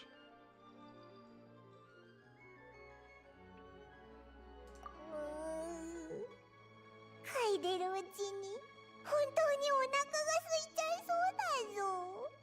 ふふん、ほら、私の言った通りでしょ。この香水は確かに人の食欲をそそるんだよ。 When is I doing Kutao skin release? I mean, I saw posts of people also like sharing this anecdote recently. You are probably tripping. Cause why would the anecdote not show up for me for half a year? And only appear now? I was always checking if I get anecdotes. シャンリン、とにかく私の言った通り、この香水を万民堂のメニュー表に吹きかけてみて。料理一つ一つにそれぞれ違う香水をつけるの。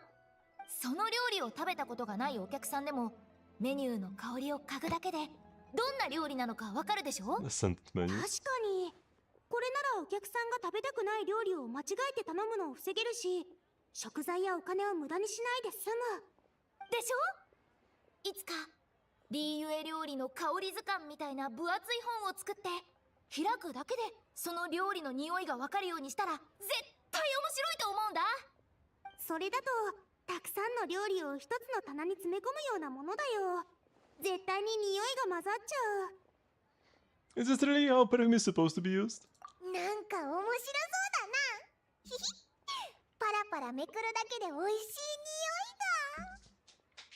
匂いが。でもそれだと余計にお腹が空いちゃうな。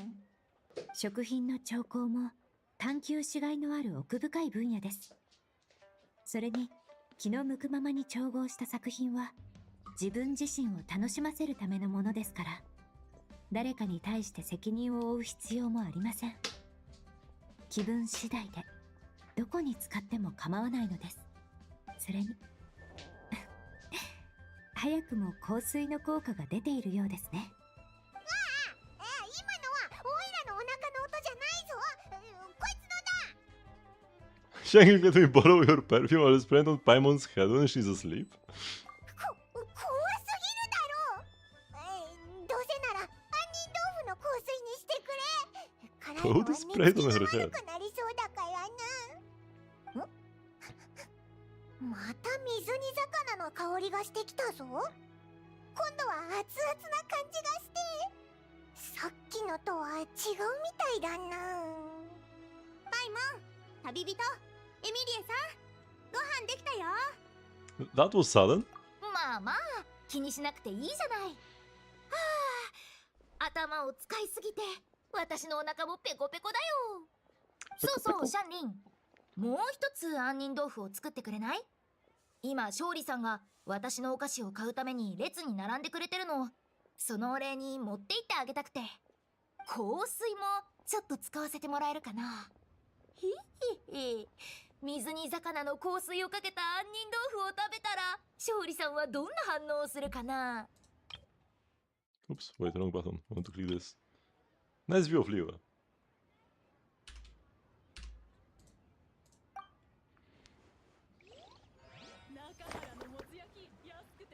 And yeah, here you have Emily, and here you have the OG perfume girl in the back. Inger. 杏仁豆腐はできたけど、本当に。へへへ、勝利さん、かつてない新しい味わいの杏仁豆腐を持って行ってあげるからね。この香りは確かに斬新ですね。She really did it. Okay, now over to Fontaine to chat with Shinobu. Oh no, wait, I went underground. Am I supposed to be underground? No.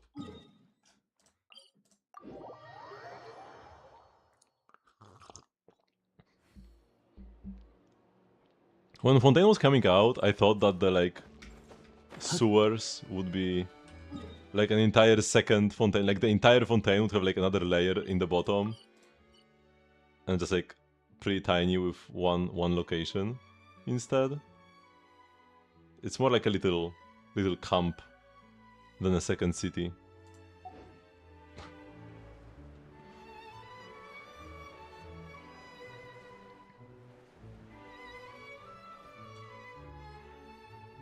商品と営業場所に関する資料は整理しておいた。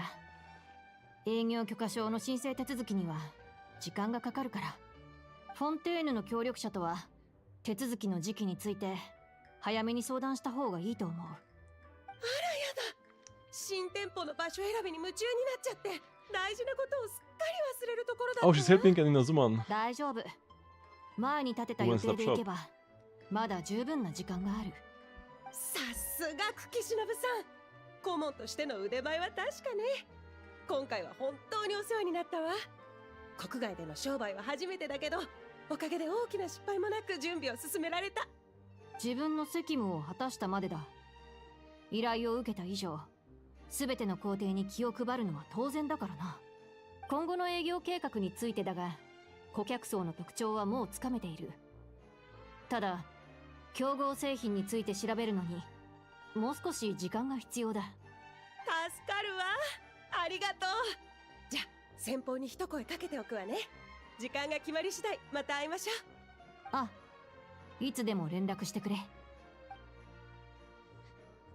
For like official business like this, Shinobu really needs a different skin, man. 旅人？こんなところで会えるとはな。最近調子はどうだ？ Imagine a lawyer dressed up like this. An exhibitionist into bondage or what? Like, what is this? Supposed to be. Hi Shinobu, I've been good. Are you in Fontaine on business? ああ、稲妻の特産品をフォンテーヌに売り込みたいという方がいてな。その外部顧問と経営計画書の作成を依頼されたんだ。だからこっちに出張して現地での手続きを手伝いつつ Wait, oh, she's dancing in the 市場調査 back をしてい here. る。 But yeah, like a Shinobu skin. Or she's got like a suit or something. Man, that would go so hard. That's our Shinobu for you. The Arataki gang's business is booming. それはそうと、依頼主は気前のいい方でな。荒滝派の状況を聞いて、他の団員の旅費も出すと言ってくれたんだ。So, Ito and the others are here as well? ああ、一緒に来た。時間的にはもう下についているはずだな。Underwater? ああ、水の下。メロピデ要塞だ。What happened?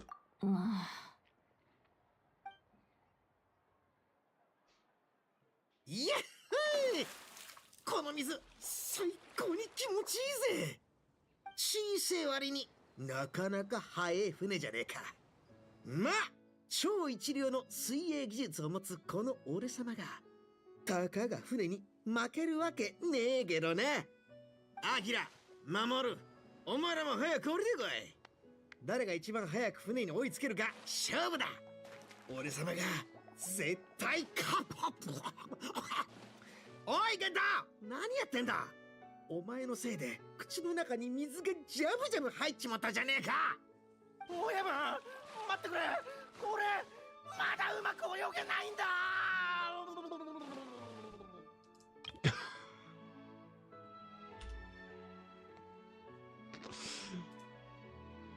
Didn't expect. I mean, this is like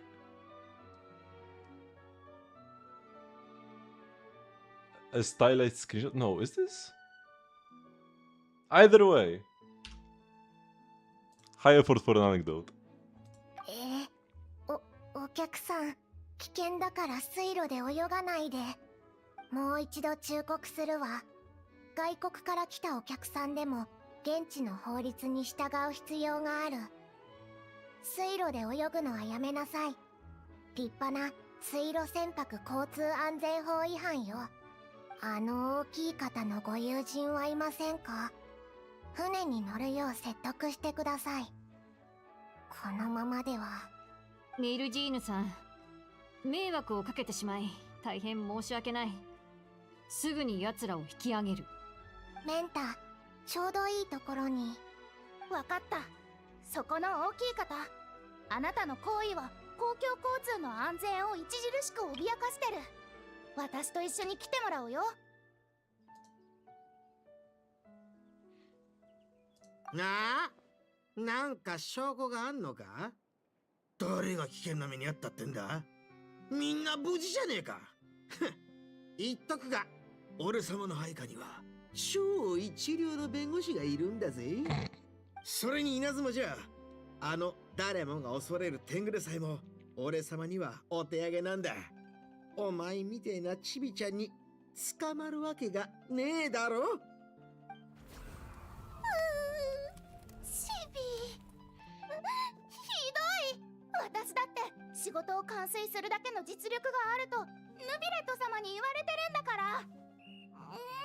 今すぐあなたを逮捕する。黙っていてくれ親分。メルジーヌの警察隊員さん、私が目撃証言を提供することも可能だ。おいシナバ、お前はこっちの仲間だろうが、なんでよそ者の味方なんかするんだよ。もともとは深刻なことじゃなかったが、今ここで協力しないと事態は大きくなる一方だ。親分だって She's just vibing. 外国で恥をかきたくないだろ。完全に向こうの味方になってやがる。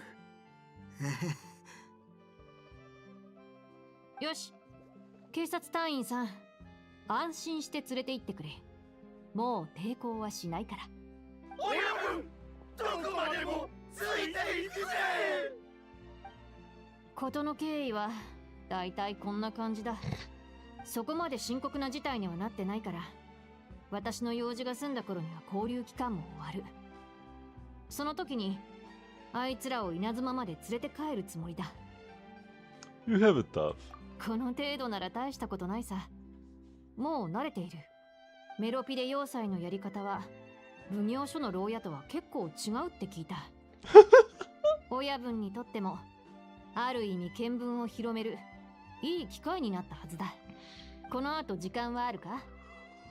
姉弟子やサラたちへの土産を選びに行こうと思っているんだ。ぜひ見る目のあるあんたに付き合ってほしい。 Absolutely no problem. I'm ready anytime. よろしく頼む。少し待ってくれ。牛尾、もう行くぞ。早く来い。 But if Bullchucker is in jail, why is the bull still here?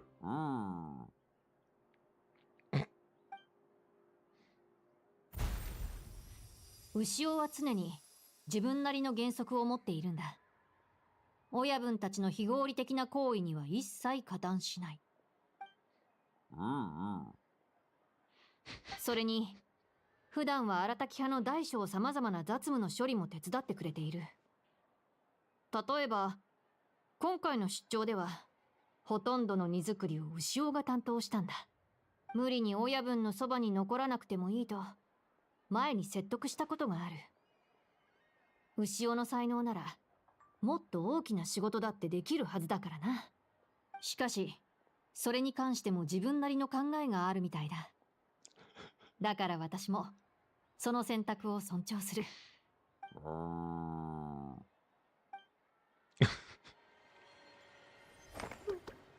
What even is Oshi?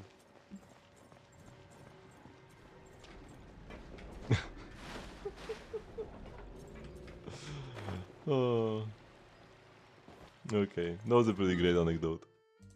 Okay, so that's all the anecdotes. So let's not waste any more time. Once again, it's like over an hour and a half of just doing daily stuff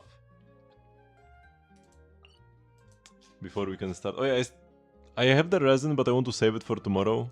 Yeah, let's just condense it so I don't forget to do it later.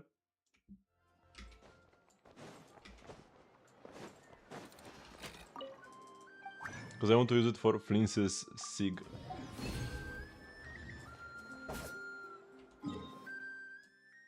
But yeah, this is like the kind of the opposite of the Scarrick Sig situation. Like here the Sig is probably not that big of a buff for me compared to the other 5-star weapon I was running. Key of Karnizut. Actually no, not the key. The Staff of Scarlet Suns. But I can play much better artifacts with Flince's Sig. While for Scarrick, if I switch to her Sig, I would have to play worse artifacts.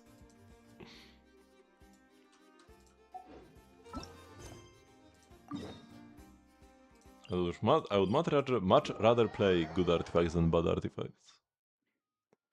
Okay, so we are back here.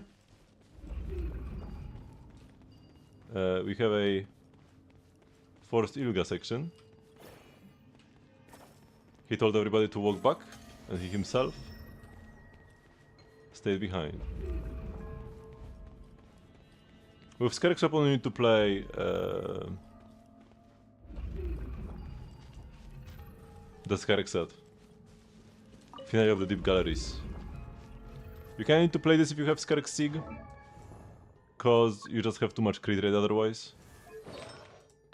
Right, so you need to play this. But if you have a crit damage weapon, or just a weapon that gives you less crit rate, you can play a Mareshusa. Which is like just as good. They're like on par. The gap isn't big. This might be Mareshusa might be like 1% better or something. But the biggest thing is that Mareshusa works for like 10 different characters and it's been out for a way longer time. This works for one character and it's like even on her it's not like perfect. So it's a much worse set to farm. So I'm much happier playing Mareshusa. And have no intention of switching. If I wanted to make my Skerk even stronger, I'll just pull C2 and not Sig. I don't think I'm ever getting Skerk Sig.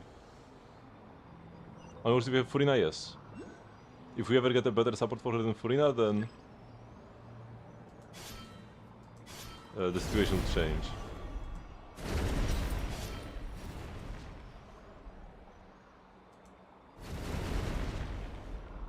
Thank you, Idon. Apparently it's Idon shooting the thingies. The Spiral Blade must have fallen into the underground ruins. Like a silver lampwick, it's a powerful relic. If we can get hands of it, we'll have even more power. I will protect you all. The fog is getting thicker, I can barely see the path in front of us.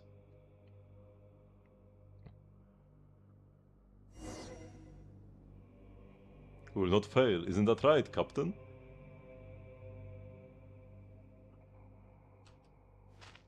Oh, we have like a first-person perspective? What is happening?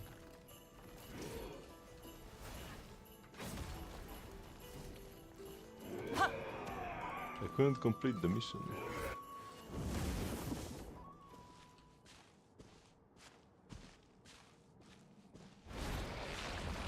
You shouldn't be here.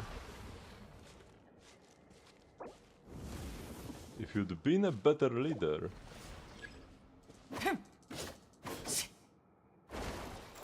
Am I supposed to be like first-person perspective now? I can't move.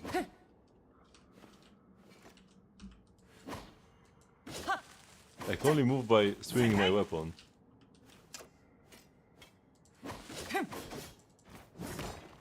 Take good care of Ivar for me.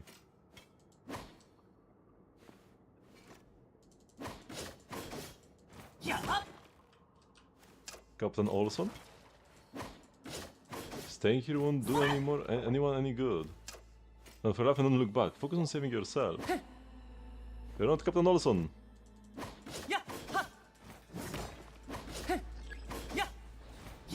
Your tricks won't fool me. She was really an amazing mother. Sacrificing herself, poor little child, shaking so hard. I can finally walk.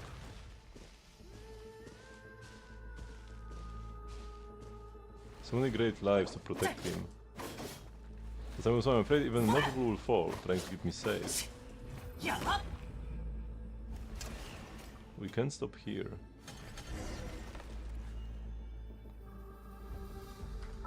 Okay, we can have. So, I mean, it was less so the first-person perspective, and more so that I couldn't walk and I could only move by swinging my weapon, which was kind of weird. But yeah, you asked about the cons. I mean, Skerk C1, 500% extra attack as damage whenever you absorb a rift. Escoffier C1, 60% crit damage. It's probably close. But I think Skerk C1 is a bit better here. both, like, either way, both of their C2s are much better, so like rather than having C1, C1, you would rather just push for one of the C2s. If you are only to get one C1, I think probably Skerk. But the first thingy you should invest in is Esco Sig. Esco Sig is huge. Although I guess sometimes I mean, Fav is huge as well. The only issue with Esco Sig is that Fav exists. But yeah, the weapon banner will be like premium. Because even if you miss one of the six, you get the other, unless you get the standard one, but that's, I mean, sometimes it just happens. But yeah, weapon banner is lower PT, higher base chance to get the 5-star as well, so it's cheaper to get a weapon than to get a character, especially if you are fine with both weapons. So I'd probably prioritize the weapon banner in this case, because both SIGs would be good. And if you really want a con, I think I would go for Skerk.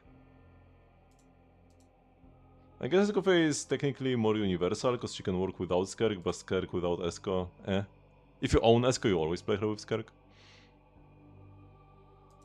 But I guess the other way around pretty much as well.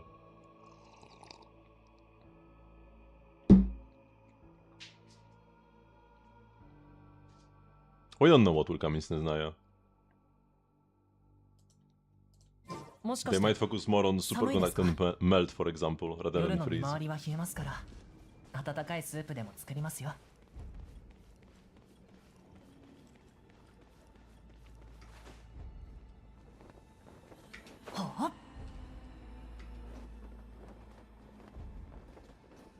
Oh, that's deep.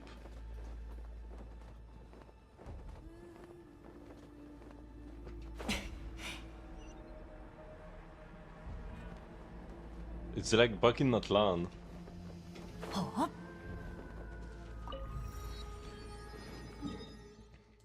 Now for me, cause like in Chasm, there's like a teleport you go through anyways. This is more like here in Ochkan Atlan. Here you can fall like forever until you reach the Night Kingdom. I mean, physical is not fun, but superconduct itself could work if they make some superconduct enablers. Kind of like Overload by itself doesn't really do much, but we have Overload teams can be fun with Chevrus. So they could the same with superconduct, right? Just make characters who buff you if you proc the reaction.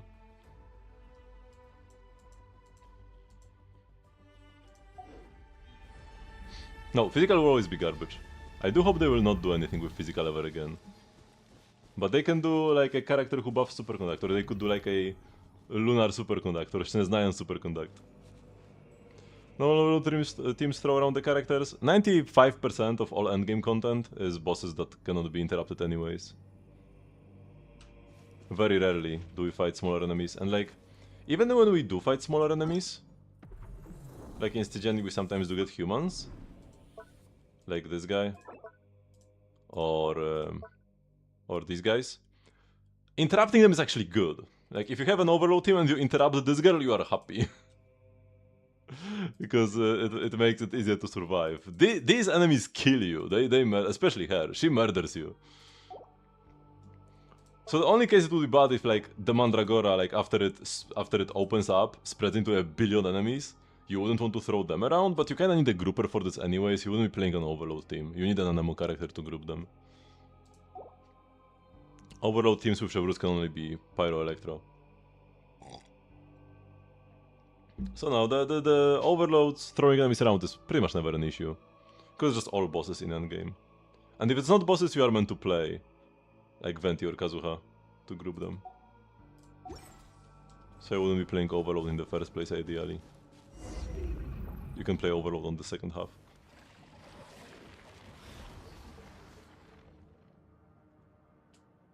We meet again, little chick. Shame that it's only you. No matter, once I'm done with you, I will send the others after you. One by one.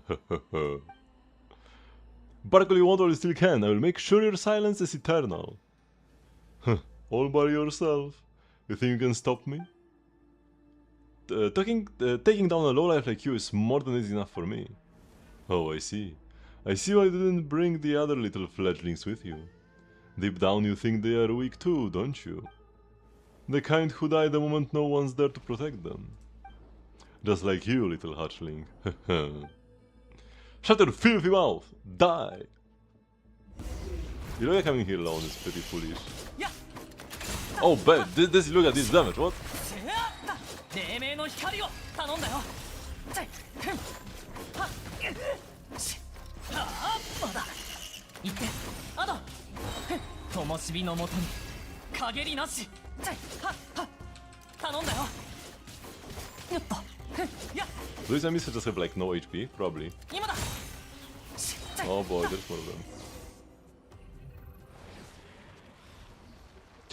They only reset Polish.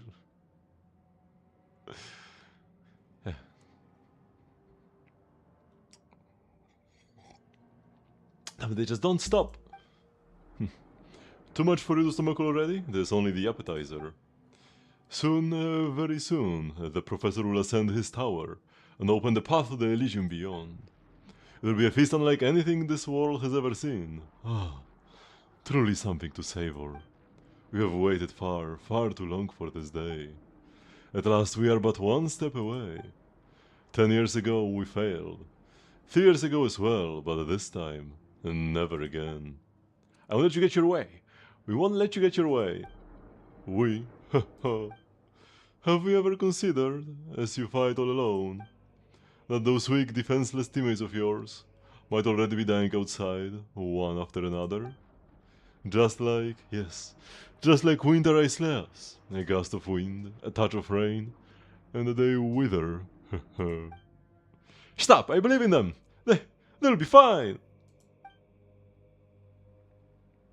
I'm not some damn flower. Even if I were one, I would be a demon-eating flower, made to devour scum like you alive. Unleif, how did you... Talk later. Focus on taking down the enemy first. Captain, give us the order. You guys. Understood.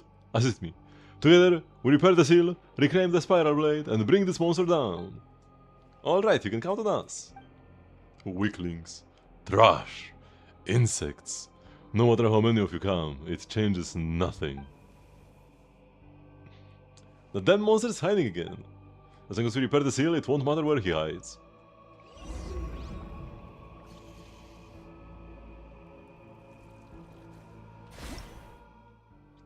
A short formation of sealing blades, said to have been set up by the Torchforder and Moonchanter. The formation is now utterly shattered. To restore the function of this formation, return the sealing blades to their scabbards according to the patterns on their hilts. Oh, pattern matching. It goes in the square hole.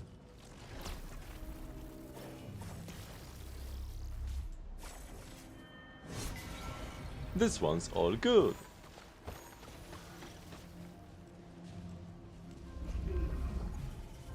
This one has a little moon symbol. This one has a different moon symbol. Oops. Nope.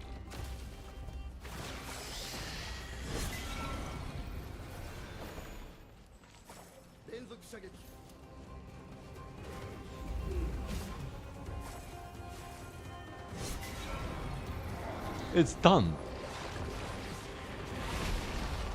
Oh, bro's mad. A seal like this will not hold me. Enlif, roll on! Captain, we're fine! Captain, watch out for that monster! Monster, you will pay for this! Yeah, I mean, bro will get destroyed. Not even gonna bother first. I have an under-leveled weapon skill on screen. 星塚に死の底へ。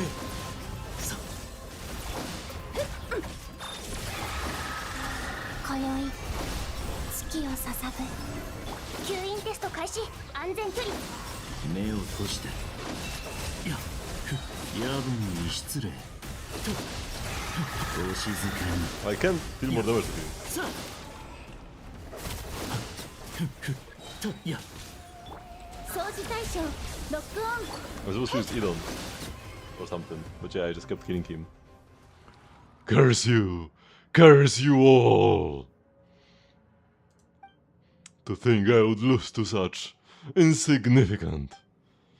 You're the only insignificant one here, hiding behind your venomous words, too afraid to face us. Whatever you say. The Professor Rotwang, my exalted master, he has already set out. Soon, very soon, he will tear apart the veil of this false world. Weak little humans. In the end, it makes no difference. What awaits you all is equality in death. Still mouthing off. It's on its last legs. The abyssal energy around the spiral blade has faded. Enough talking. Jan, let's send it to hell.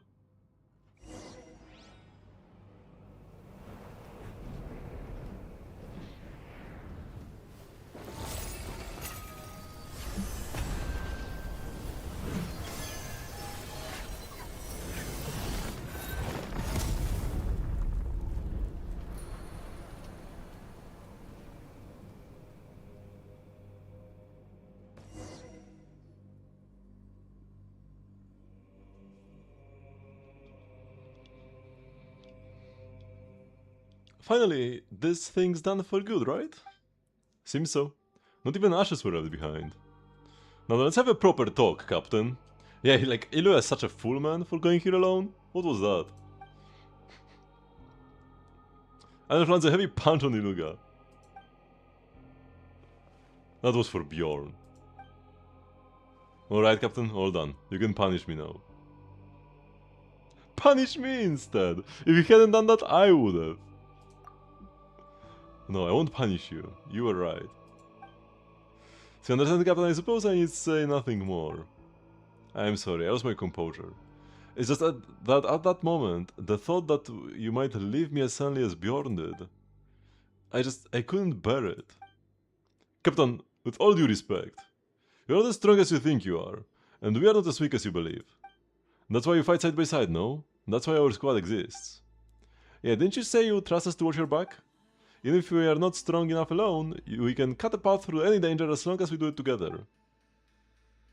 Looks like it takes courage to trust others too. Jan? Yes, it seems like I really was weak after all. My brother once told me, anyone who can face their own weakness will become stronger someday. You saved his life 3 years ago, Captain. If these words of his can ease your burden today, I'm sure it would bring him comfort as well. Yeah, thank you, all of you. I'll pull myself together. After drawing so much strength and courage from you all, it would be harder for me to not raise my game. The fight isn't over. Will you follow me and finish this final mission? Of course. And we are sticking close. Can have our captain wandering off and disappearing on us. Looks like I'll never leave that one down. If it sounds harsh, just take it as punishment. Honestly, I would say it's pretty light as those go. I deserve it anyway.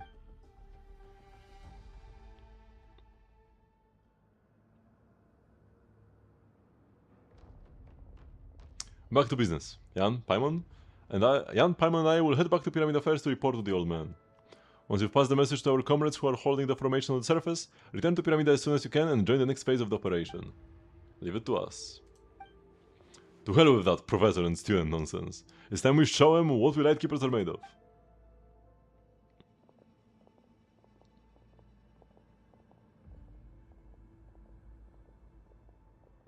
Uh-oh. Things look real bad around the Pillar of Embla.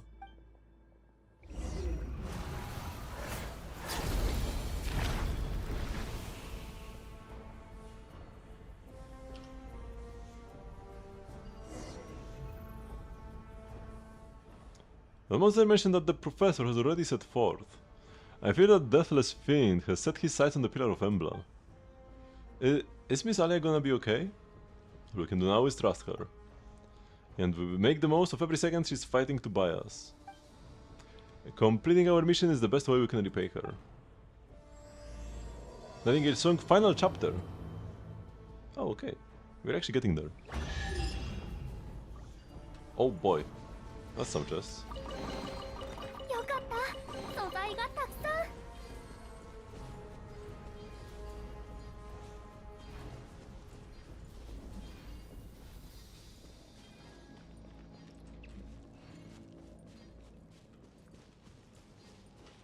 I didn't get the thingy, no. Before I go there, I want to check like this area at the bottom here. Because it looks pretty nice, but I got instantly teleported out. Let's see how the 5th member trial Iluga. Yeah. But I guess there really is nothing here. Yeah, nothing detected nearby.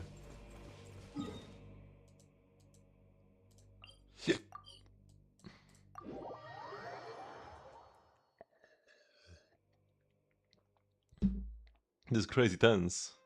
Why did she say that? What's tense here? What's this shiny thing? Oh, it's a book! I got an achievement for grabbing this book.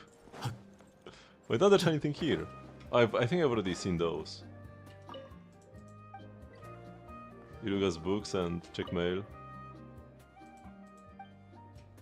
Wait, if I... Oh no, I don't have... Maybe if I switched to Iluga, I could read the mail and the books. Well, I'm not gonna bother right now.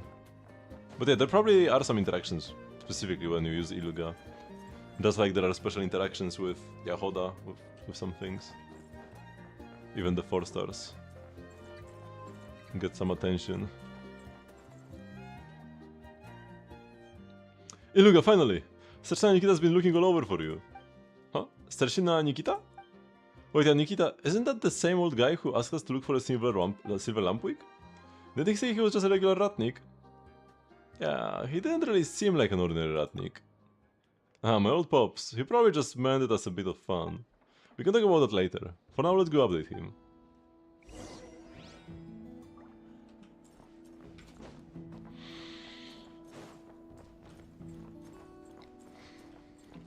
Oh.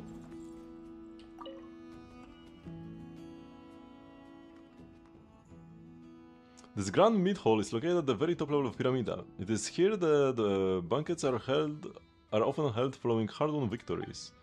It's both a celebration of the renewed triumph of the lights of not cry over the long night, and remembrance for comrades who shall no longer greet the dawn with us. While the banquet's general form can be traced back to its Nesnayan court of old, the passage of time has long since transformed substance beyond recognition. The only thing that has remained unchanged is the custom of offering the first pour of the feast to the dearly departed.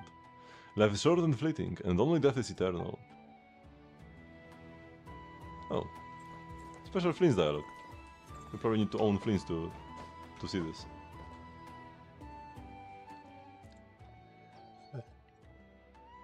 Gramps, we are back. Back safe, I see. How are things at Keep Monkey Cliff? We give a quick rundown of what happened. Just as I thought, it's clear as day even from here. The Pillar of Embla has fallen to the abyss, and that undying fiend they call the Professor. That said, it's been quiet for now. I can only assume Miss Alia is still fighting to keep it at bay. She's holding the line for us, and we must make the most of this window. Thanks to Flints and the others, preparations are nearly complete. And now that you've brought back the Spiral Blade, the arrow of Terpicaraunas is finally ready. What's the arrow of Terpicaraunas? Is it another super powerful relic like the Silver Lampwick and the Spiral Blade? It surpasses them both. 5 centuries ago, the Torchforger lacked the strength to vanquish the Undying Fiend, managing only to seal it beneath Kipumaki Cliff. Even so, he did not waver. To clear the first Moonchanter, they pressed on in hope of a future victory. They forged this bow and arrow with ancient craft, so that when the day came to end the Undying Fiend, it would be ready. Since then it has been passed down through generations of Lightkeepers. Now at last the time has come for it to fulfill its destiny. Oh, that sounds amazing. What does it look like? Can we see it? You've seen it already, silly. In fact, we are inside it. Am I to be shot out along with the arrow? So Yanrele is our last resort weapon. No wait, that's gonna be a joke. This grand meat hall was built to house the arrow of Terpekiraunas, and the spiral blade you retrieved is the arrowhead it had long been missing. Once the spiral blade is set in place, the arrow will be ready to fire. That thing's a fireplace, though. Indeed it is, but it also serves as the mechanism that shapes the spiral blade into the arrowhead. We need to act before the cataclysm egg hatches. This bow and arrow have been passed down for this moment, to end the threat once and for all. While you prepare the shot, the Undying Fiend will likely lash out one last time. Whatever comes our way will stop it. The launching of the arrow of Terpekiraunas is in your hands.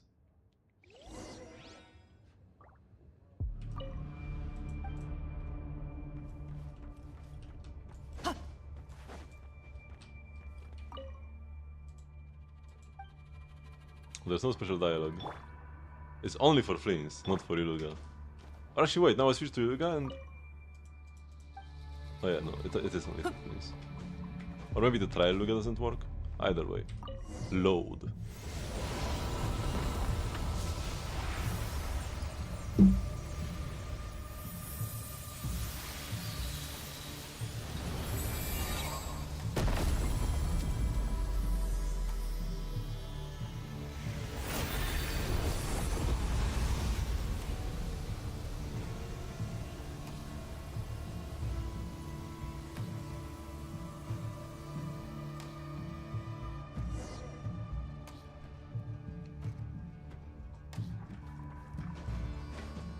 That Finn's not going to give up without a fight.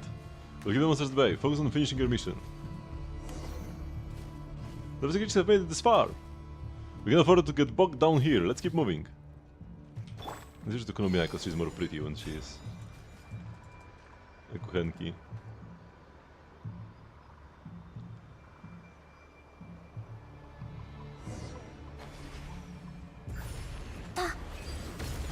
Unforgivable sins. My fall. It's all your fault. Wait, what?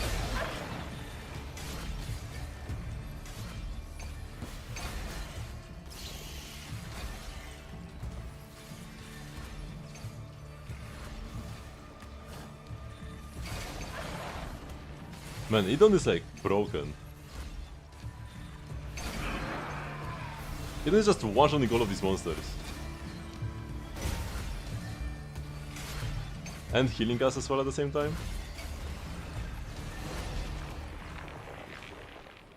See either seed? The buff bestower is active. Just one more to go.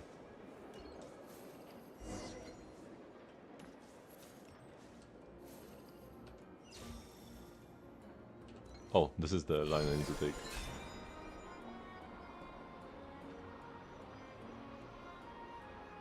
The peaceful music now. The thing on the wall is but kindling for the blaze. Solar servant something something, what?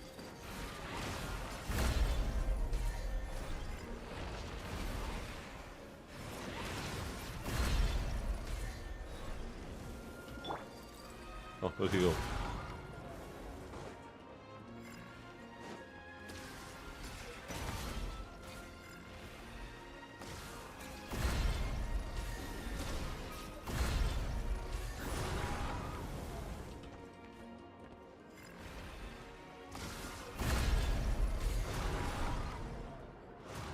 It's getting away. Move. Get after it.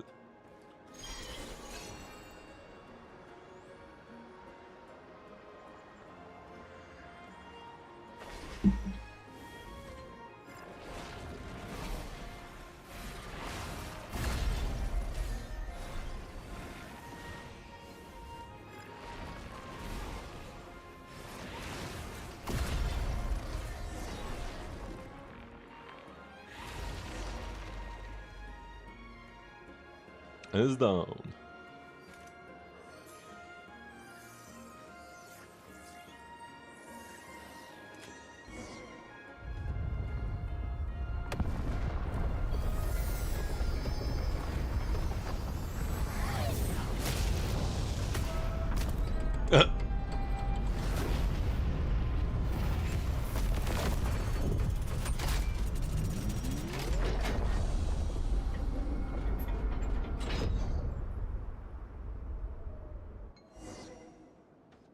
The control room is open.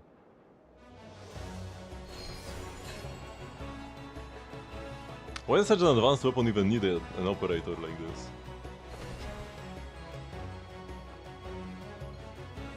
They had the technology to make this, and they still needed somebody to go inside?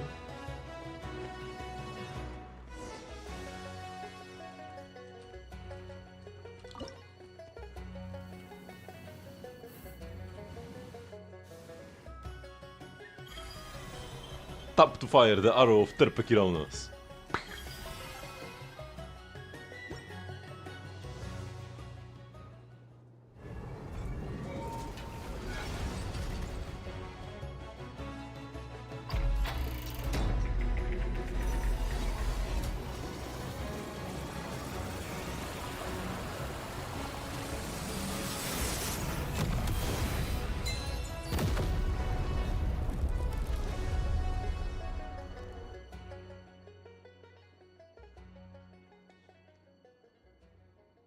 We absolutely annihilated him and we haven't even like directly faced the professor. We just faced like his minions, right? The gate to the bedeviled sky is open, and still you cling to that puny pittance of Kuvaki as if it matters. Yet, how am I still trapped here? Oh, I see. The sample mill turns its face from me once more. Well, well, look who finally showed up. What an honor. Who's there? This form. Aurelia? Ah, there you are. I knew you were still alive. Now bend the sample mill's power to my will. You will succeed with the Secretary's blood burning inside you. Those other three were laughable failures, but not you, no. You've always been my chosen one.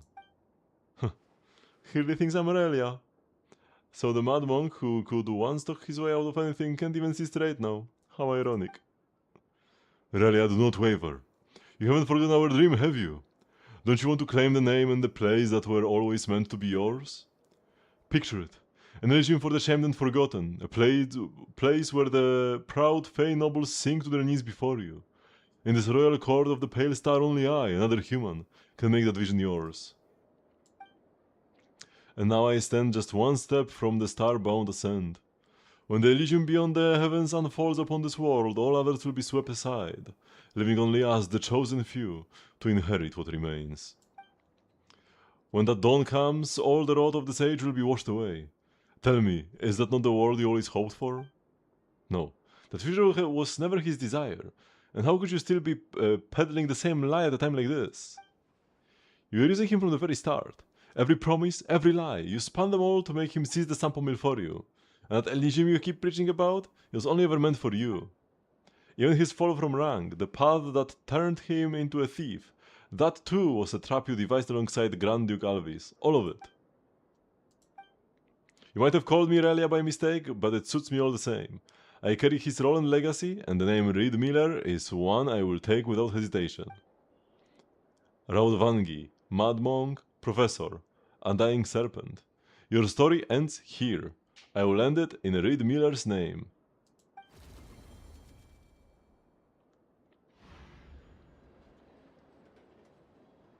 We really did it. The Undying Fiend is well and truly buried. Twice shall the Undying Serpent rise again, but thrice shall he be struck down, and at last shall he be laid to rest by the heroes of the Sublunary Sphere. Standing alongside the courageous Ratniki, you defeated the Professor at long last. For several days afterward, you stay in Pyramida. It felt too simple. Is this really like the quest? It was so short? We was probably waiting in the great meat hall. Come on, Jan, let's move.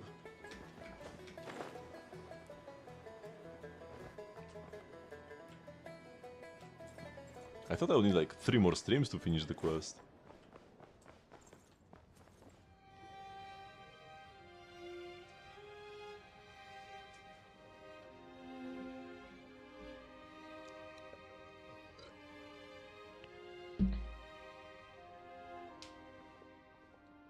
Jan, Paimon! Looks like we are right on time. This place is absolutely buzzing. Everyone's been hard at work these past few days. Now that things have finally settled down, we were able to find a moment to bring everyone together. It couldn't have been easy for you either. I did what was expected of me, but if you hadn't stepped in when you did, I imagine things might have ended very differently. We might have still won, but not without paying a steeper price. Come on, we're in this together, aren't we? No need to be so serious. Yeah, you are right. Oh, looks like Gramps is about to speak. To all our comrades and kin, this isn't just a celebration. It's a moment to honor the struggle behind our triumph. Let's not forget, while we toast this victory, those who gave everything to make it possible. With their blood, they fulfilled the vow we all once made. During this battle, the Nightmare Orioles investigation squad led by Iluga took on what was perhaps the most perilous assignment of all. Notably, Jan and his companion stepped forward without hesitation in a time of crisis and stood with us, playing a vital role in the operation's success. They braved every danger, pressed on through the storm, and carved the path to victory from the depths of despair. The legacy of their deeds, and of all who fought for the living and those yet to come, will be written into history, never to fade. Yes, we are victorious. That victory came at a heavy price, yes, and we may pause to mourn, to remember the fallen, but we must not be broken by grief. The future we fought for is within reach, and we carry the fire of those who lit the way before us. Their light must keep shining, and so we must press on. But today let us raise our glasses, to victory, to the brave souls whose courage will never be forgotten, and to the future we vowed to protect. And this is it.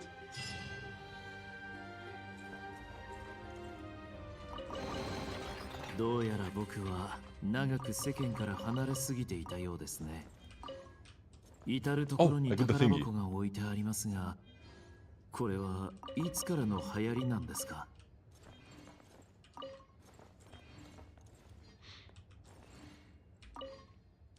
Good everyone, let's set our reset for now, rest well. I just wish Bjorn could have been here too. He would have been proud. I'll go visit him in a few days. Let him know how things are in the city. He would want to know. Cheers, Jan! Hey, don't go overboard. Alright, I hear you. I hope the food's to your liking, Jan. If only we could party like this every day. Every day? That might be a bit much. I'm just joking. Are you? Still, I can see your point. Let's hope we get more days like this to celebrate.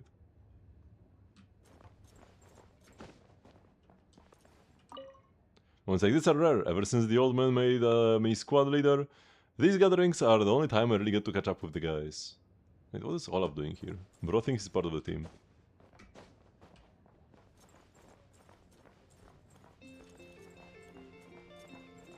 And yeah, I guess that's it. This quest really felt insubstantial? I don't know. It can't just happen, you know? And it's done now. A towering statue that stands beneath the vast skies, watching over the land of Not Cry. So have been modeled after the Lightkeeper founding Starshina, Solovey the Torchforger. It has clearly endured the ravages of time. And such as watchful gaze, generation after generation of Lightkeepers have upheld the time-honored oath, dedicating their blood and tears to the group's founding purpose. We shall part the snow curtain of the sky and blast the winter winds across the wasteland. We are the Lightkeepers, who shine the eternal light of hope into the endless snow-swept plains. Perhaps so long as the light is not extinguished, the Lightkeeper's founding purpose will endure, until the end of the long night. 風が目覚め、落ち葉を乗せて旅に出る。 Oh, nice. Where am I? This is Nasha Town? You're in Pyramida. I've been getting lost left and right. Poor girl. How did she end up all the way up here in the north, though? Did the ship just like sail by the main island of Not Cry?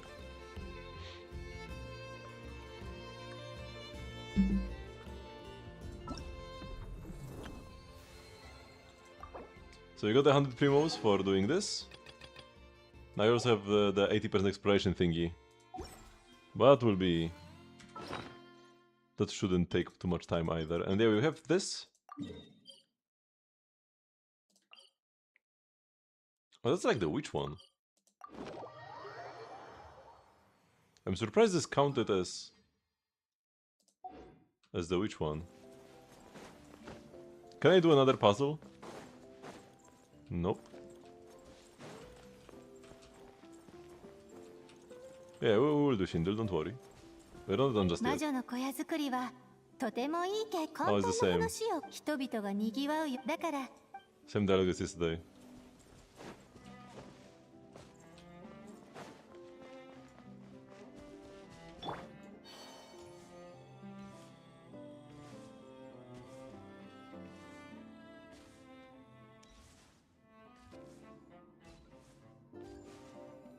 Time for the artifacts.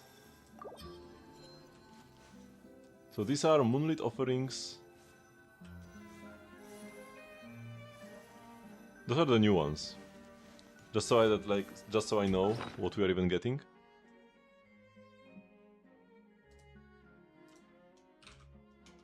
Genshin.gg, tried this one, it's new. Okay, I can check it out. Is it like another person was like, man, Genshin sucks, I will make my own better Genshin with blackjack and hookers?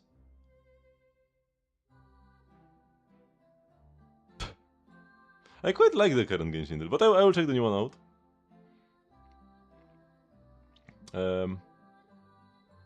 I want to check my current artifacts.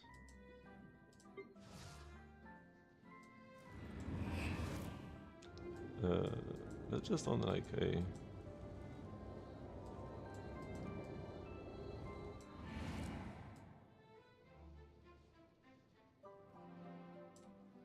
Whatever. First check these. Because they will just pop straight in my inventory. So I will click through these ones so that I know what's new when they actually come.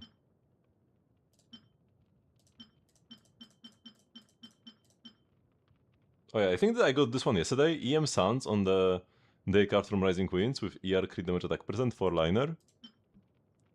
I got some pretty good EM Suns. This one also, double crit attack percent, but you don't really play EM on anybody on this set. HP Goblet. Why did I even save it? Oh yeah, as an off piece.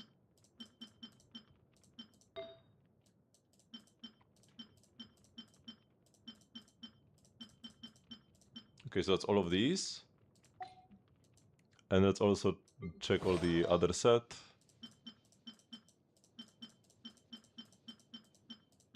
These are the EM pieces. Here you have a double crit one. Could be an upgrade.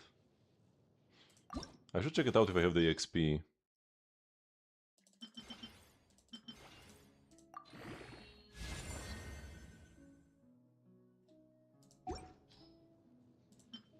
Nopers. Yeah, that's a big fat nope. Yeah, it's flat death. It's not even death percent like this one. It's dead to me already. Wait, anything else to click through? No?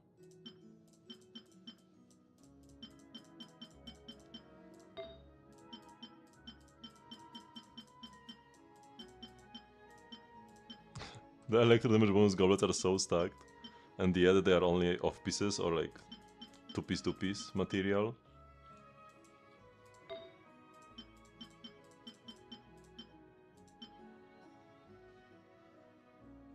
My HUD is pretty cope on Inefa right now. This one could be pretty good. Crit on crit damage EM?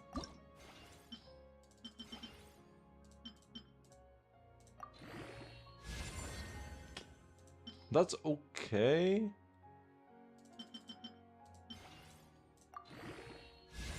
That's really not okay at this point.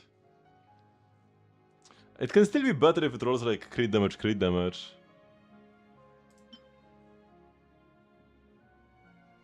This one can be good for like Linnea. With the crit damage defense. I will check plus 16 just because my current piece is pretty cope. Yeah, okay, now it's just bad. And it wouldn't be worth a reroll either. It would need attack percent. If it was... I mean, I wouldn't reroll a piece unless it had all the perfect subs. But I'm not sure if you don't just play like defense on Linnea. This piece might be good for her. Or this one.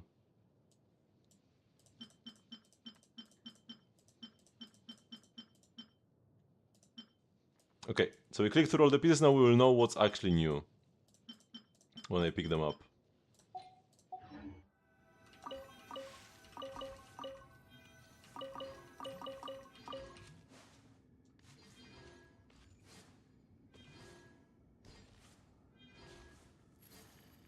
And the feather.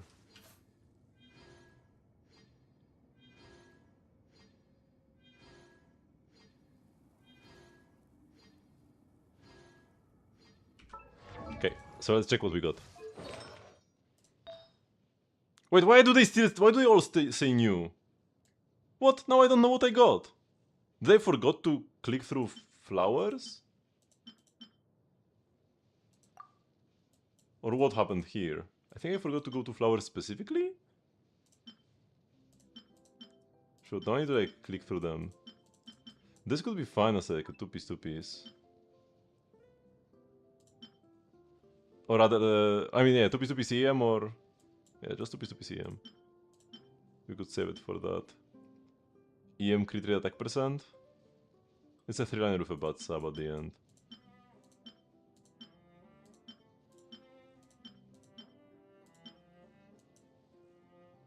How much max crit damage can you get on a crit rate hat?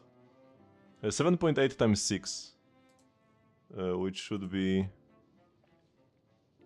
7.8 times 6 is 46.8. Might be like a bit lower or a bit higher, might be like 45 or 47, depending on rounding, but around 46.8.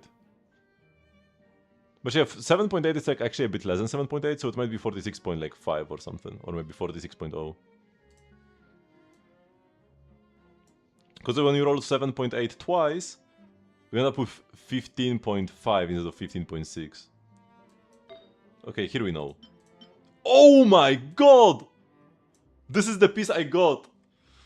This is the piece I got from the from peeing up right now. An absolute Inefa god roll. Oh my.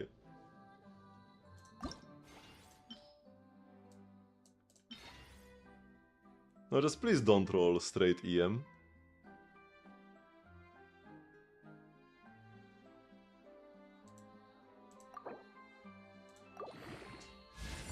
We dodged EM.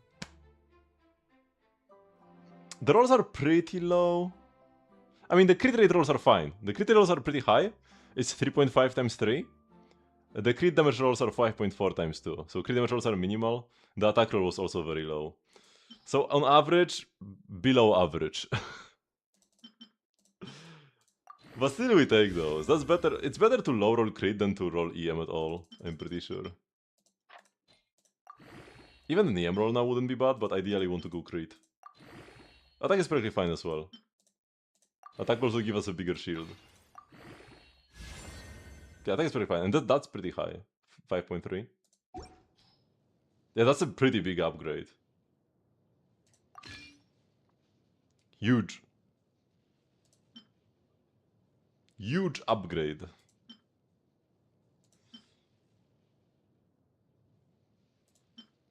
Yeah, that's nice. Okay, Suns? Nah. Unless I really needed HP Suns. I have better HP Suns waiting. Is this a 3-liner? But I don't even need HP Suns on this set ever. I'm not gonna play it on Columbina. Has my day been? Pretty fine. I was mostly just playing Slay the Spire too. I'm not saving this.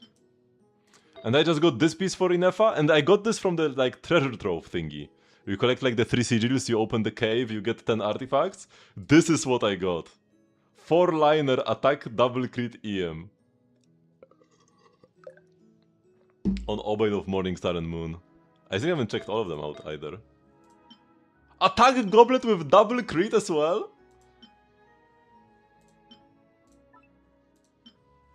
That's another piece? 4-liner?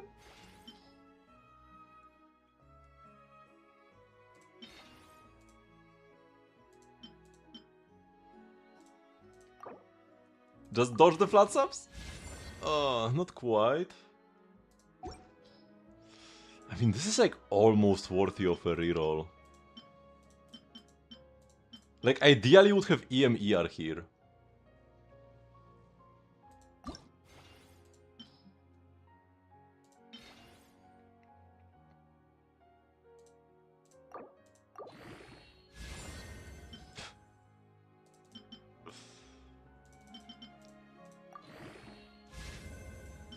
If it was EM-ER, double crit and it rolled like all EM, I would reroll. Or even if it was just like ER here. Like this? I don't know. But I'm still leveling it up because it is a candidate for a reroll. Like, it's as close as it gets. This doesn't matter because like I'm not gonna play it anyways in this state. Kujelyu and Unknown G in what game?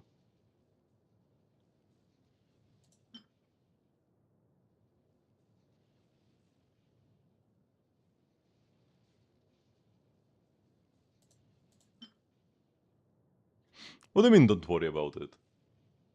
I should have an Unknown G in Pokemon Home. I think, maybe, possibly, I don't know. I could check. I definitely have collected all the unknowns in the past. And this is the hat we got? Okay, the hat is bad. But now the other 5?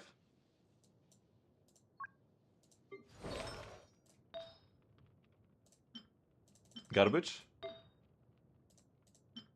Garbage. If it's down at the bottom, it means that like the automatic sorting, the recommended order, is not good. So we are happy to see it if it's like up here. If it's down here, it's cope. Yeah, this one's not so good, but we got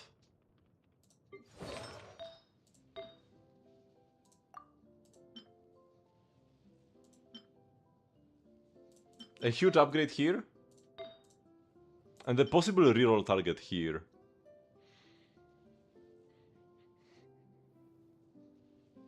But my goblet is pretty perfect as well.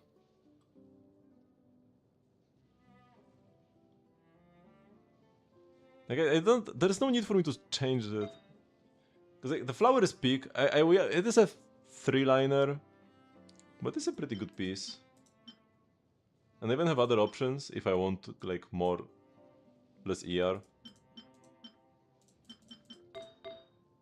We just got a god roll feather. The sounds are pretty mid.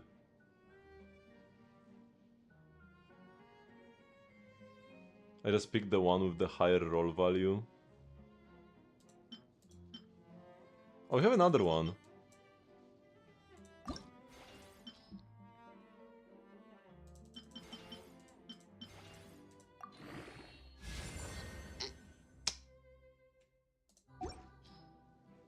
I mean, this one has bad one. This one has bad one bad roll. So if we like high roll here every time now, from this point on.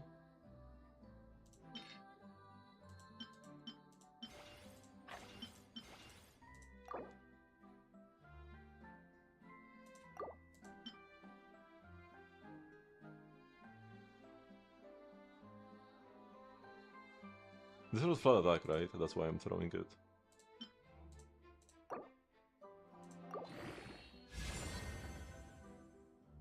It's 2.7. I don't want it. It rolled crit, but it rolled too low.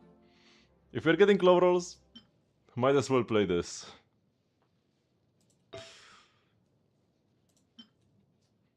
Do we reroll the goblet?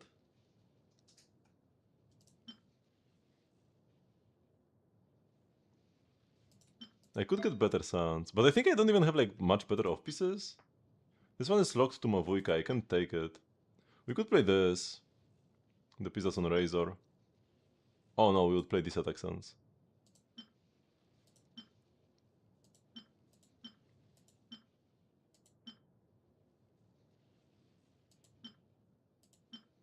Wait, Fisher has sounds with 2 EM rolls? That doesn't feel right. How's the Hama passive work again? You get an attack based on a percentage of your HP, and this attack doubles if you are under half.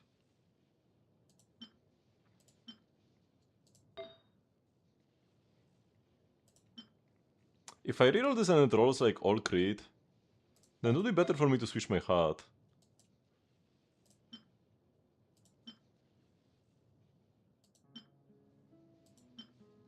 Yeah, I could take this hat from Yae, that one is pretty good.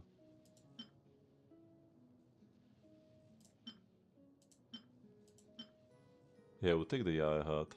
The Columbina one is pretty lovely as well. So if you're in a Farron's Hama and you get hit down to below 50, should be doing more damage? Yes. But oh no, we'll be playing this from Yoimiya. Yes, but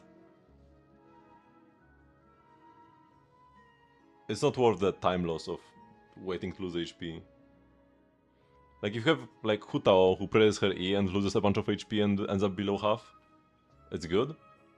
Or like Xiao who drains his HP anyways, and you don't run a healer, then like sure, you enjoy the extra buff, but it's not worth sitting there watching the enemy pummel you as, you know, to get a bit of extra attack. Good for this Stygian? No, why would it be good anywhere?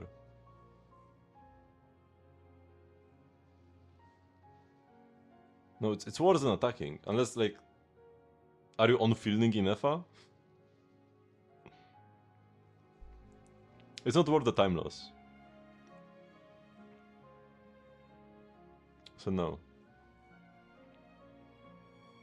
Also, you need to not press her E. Like, you're gonna be waiting 5, 10, 15 seconds, not doing anything. It's not worth it. It's not worth it.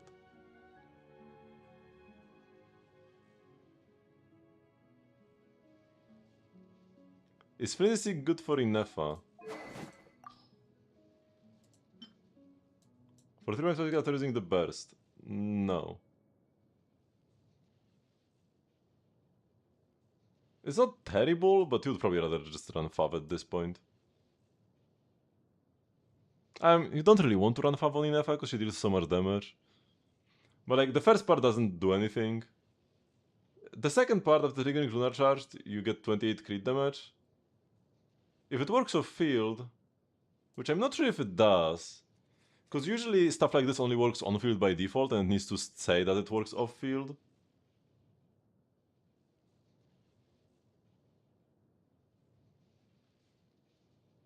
So I'm not even sure if the second part works at all. At the best, it's a 28 crit damage stat stick. At best.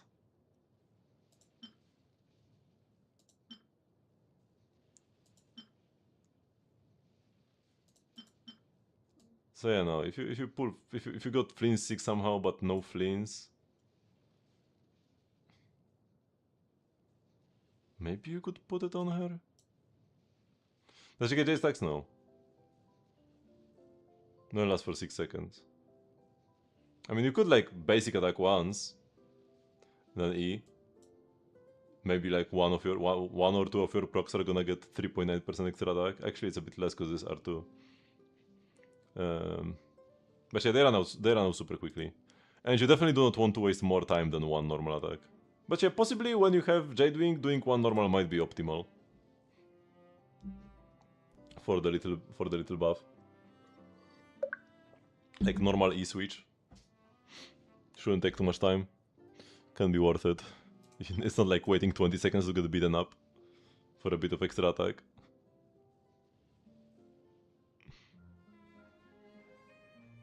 Oh, it's actually a bit more than double if you are below 50, but yeah, it's not worth it. 君のペースについていける How often does her lunar charge trigger? What does it actually say in the ordering circuit? If there are thunderclouds created by lunar charge actions nearby when Birgitta initiates discharge attacks, she will initiate an additional attack. So it's every Birgitta attack. And I think Birgitta attacks every 2 seconds?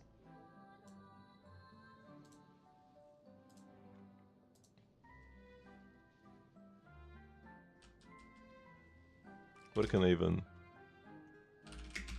Would this be on like the wiki or something? I think it's every 2 seconds. Maybe 1.5?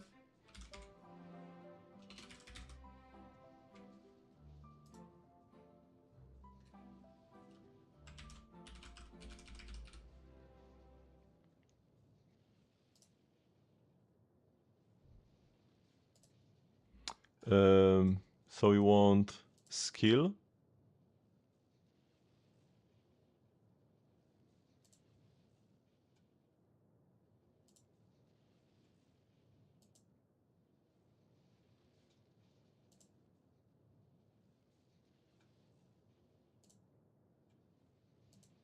No, it doesn't say here how often it hits. Wait, maybe in like on catching mains.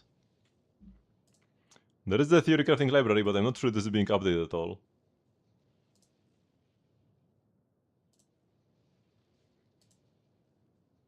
Oh, Inefa is here. Have not heard their findings yet added, but maybe the skill. Yeah, no, it's just what we have in game. And here.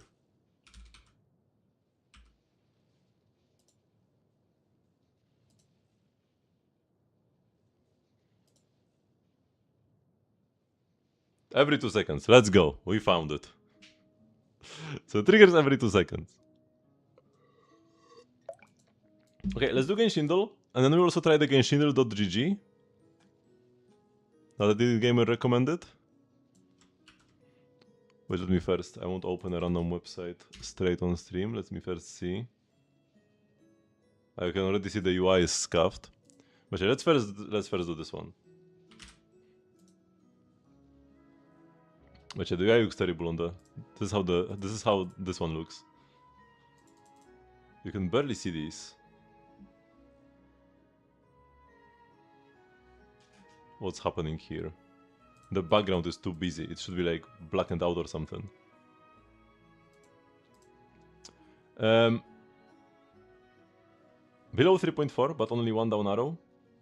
So it's probably early Sumeru.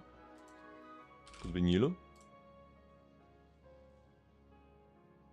Above 3.1, but below 3.4, 3.2, 3.3. Does Dicha fit?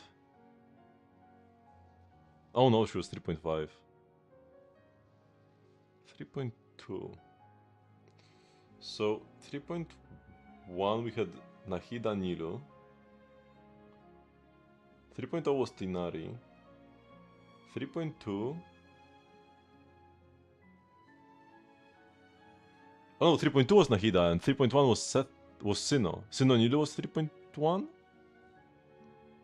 Yeah, I think Nilu came before Nahida. Nahida would be 3.2.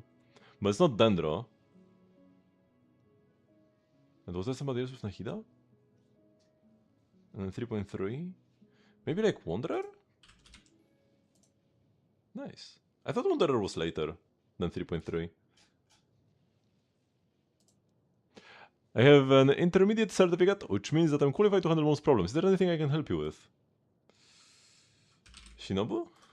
Nice, easy clap. Shilonen? Oh no, this is Charlotte.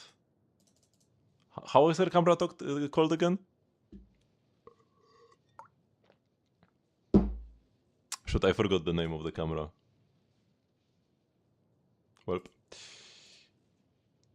Baiju. Has to be Baiju. No?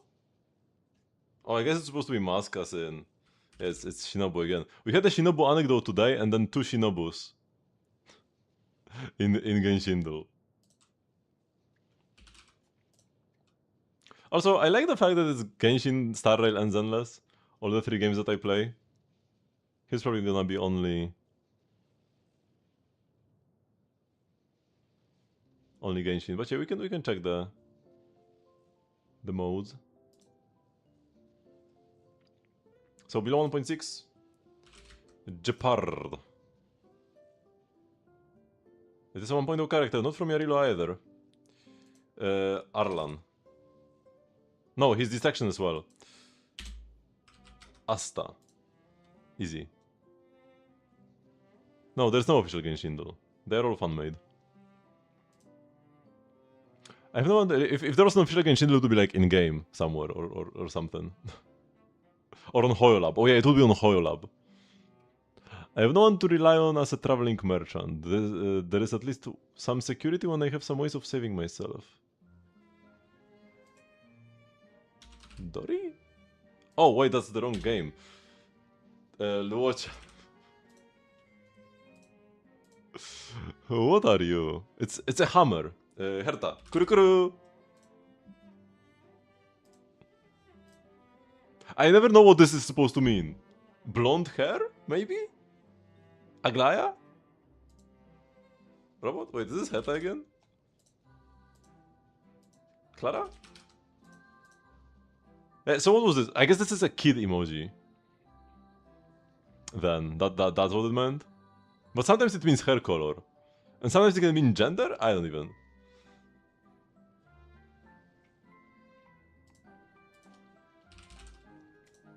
Piper. Seed. Another electric attack maybe.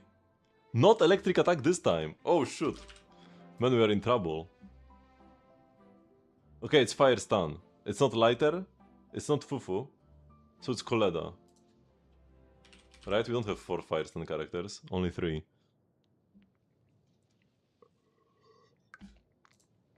So let's say this. Guess who? Guess the daily character with 10 questions. Also, I set the questions myself.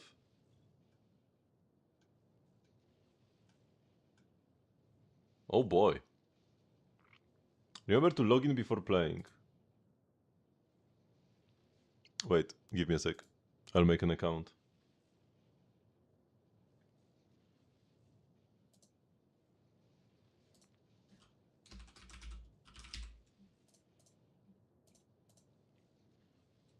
I need to open my password manager.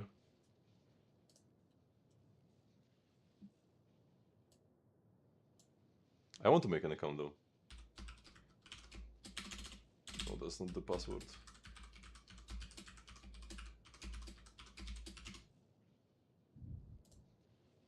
New, and this will be genshinduel.gg username and then a randomly generated password. I could even show you the password and I mean, I guess you could like watch the VOD or something and pause the frame. But the password is very long and very random. Okay. Save database changes. Always save. Register. Okay. Why cannot I log in? Huh?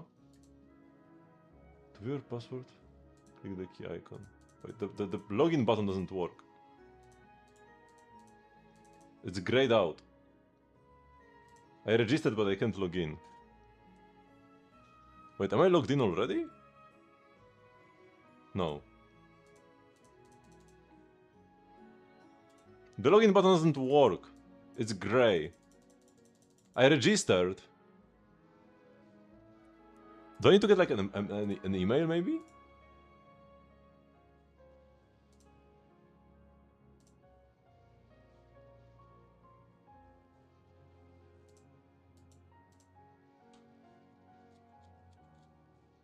No. There is no email. The login with Discord button is blue, but I don't want to login with Discord. Okay, let's just see.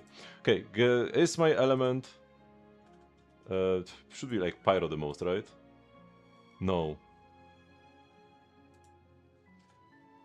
I guess we'll just like guess element until we hit it? I guess maybe let's go rarity because it's like 50-50 already. Okay, it's a 5-star. How do I guess, by the way, if I already know? Oh, here.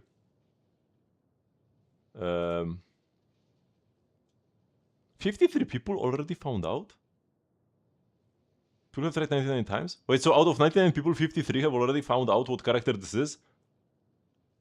Oh, like overall, not after 2 questions.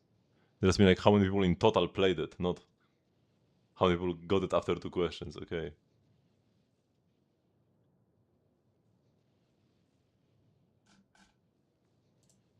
I guess element again, so it's a 5-star. Maybe Hydro. Yes, okay, it's a Hydro 5-star.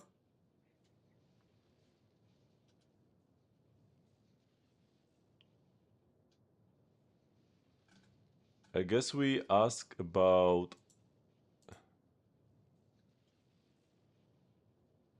I mean, how many tall Hydro characters are there? Like Yelan, Ayato, Nuvilet? Okay, there are some. So let's... medium model? Yes, okay, that's most of them. Am I from... In Mondstadt we have multiple. We have Mona Barbara in Mondstadt. In Liu we have Xingqiu. In Inazuma, I don't think we have any. No, we have Kokomi. In Sumer there is Nilo. In Fontaine we have Furina. Let's ask, am I from Mondstadt? No. I guess we try to specify the region now? So Mondstadt had at least 2. I don't think Fontaine has another short Hydro character. Nie знаю. Nathan had Mualani. Or is there a better question? Am I from is my rarity? So we know it's a 5-star. We know it's Hydro. We know it's short. Or rather, medium. I should ask weapon type actually. Before I go region. Am I a catalyst? Yes, okay. So it is a catalyst, but it's not Barbara or Mona. So it could be Mualani, could be Kokomi. We already asked 6 questions, we have 4 more. Am I considered male or female? I don't think there are any male hydrocatalysts.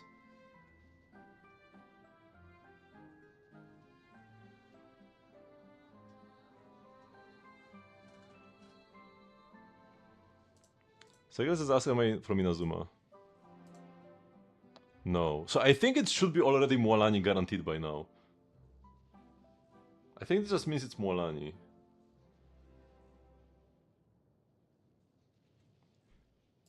I'm not looking at chat because I don't want to get hinted too much. But yeah, I guess I can just ask.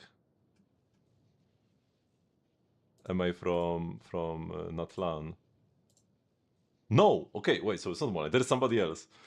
So it's not Barbara Mona, it's not Kokomi. It's not... Oh, it could be the Columbina, actually. Very modern. 1, 2, 3, 4, 5, 6, 7, 8. Am I from Not Cry? Yes, it is Columbina.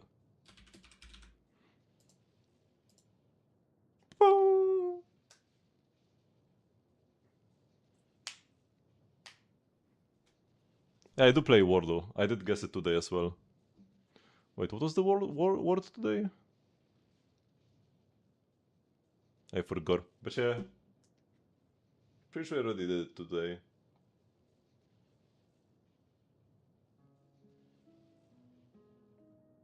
Close call, you solved it in 6. Oh, it was uncle.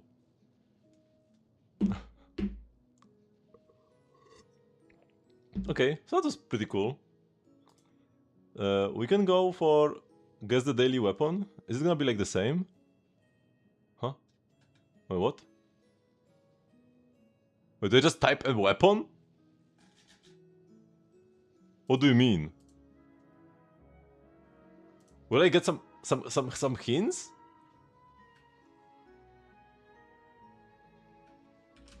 Luxurious Sea Lord. Oh my god, the loading time. Yeah, so I type a weapon and then it's... Well, how many guesses do I have? It's a 4-star, but not a claymore. Let's go Faf Sword.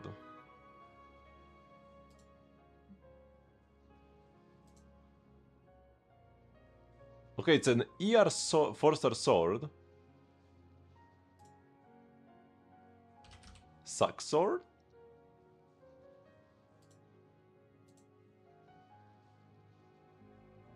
Okay, not this either.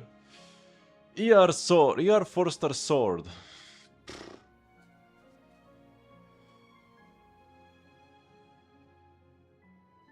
Man, doing this without like looking it up on Yatta, kinda impossible. I don't like looking stuff up like this though. Instead, this was Lightburning Moonshard, man. I would have not guessed. What is this? Yeah, I don't think this is guessable. It is not doable from memory alone. Wait, can I remember another 4-star ER sword? at the name of another 4-star ER sword. There should this be a list I can scroll through. If I type a letter, I can scroll through everything that has the letter A in it, I guess. I feel like that's kind of fair because the website shows it to me by itself. Tokabo Shigure? No, I think that gives EM, right? Yeah, that gives EM. Ali Flash is attack percent. Sapwood Blade is ER.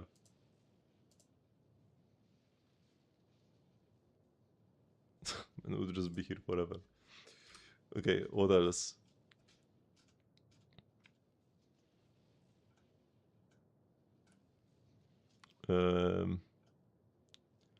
Royal Longsword, I think it's attack percent. Rankur is attack or physical damage, maybe? It's either attack or physical damage.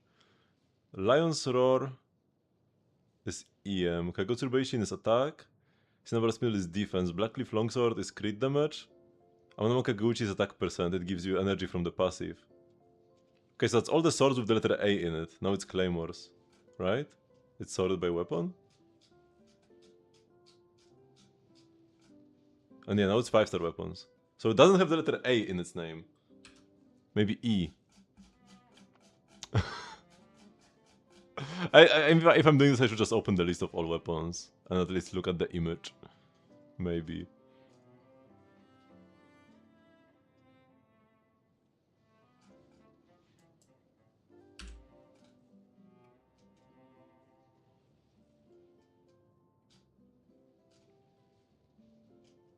It's not showing me everything.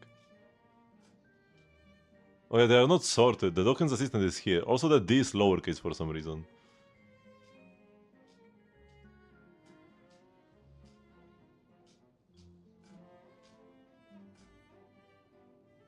Yeah, I guess what we need to do is go to weapons and just show all.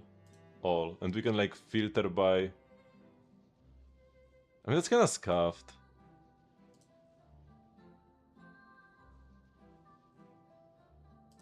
Because I just pick from the list. What do we have here? Festering Desire. Serenity Skull. I would have not guessed that one. Is Festering Desire not in here?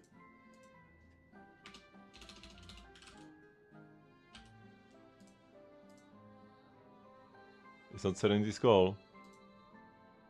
So it's either the pipe or it's the festering that I can't pick. Okay, this is the pipe. Okay, that's kind of scuffed. I'm definitely not gonna be doing this anymore. Okay, now this is Genshin Wordle. Oh, it's literally Wordle. Wait, it's only 4 characters. No, it's not Sayu. Who else has a 4-character name? Mona. No, Mona has an A, so it's not Mona.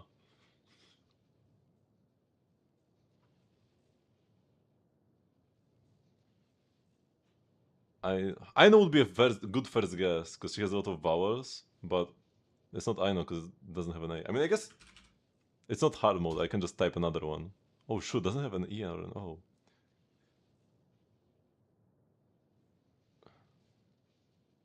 So it has to have an E then, because there's no way it doesn't have any vowels.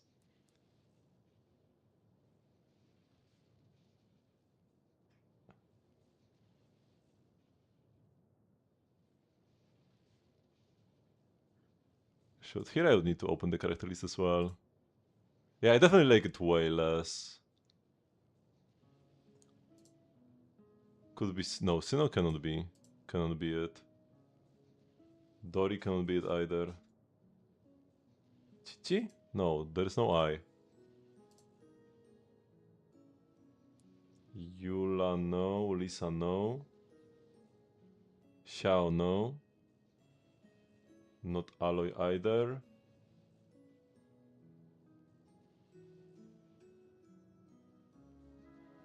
It's not Mika.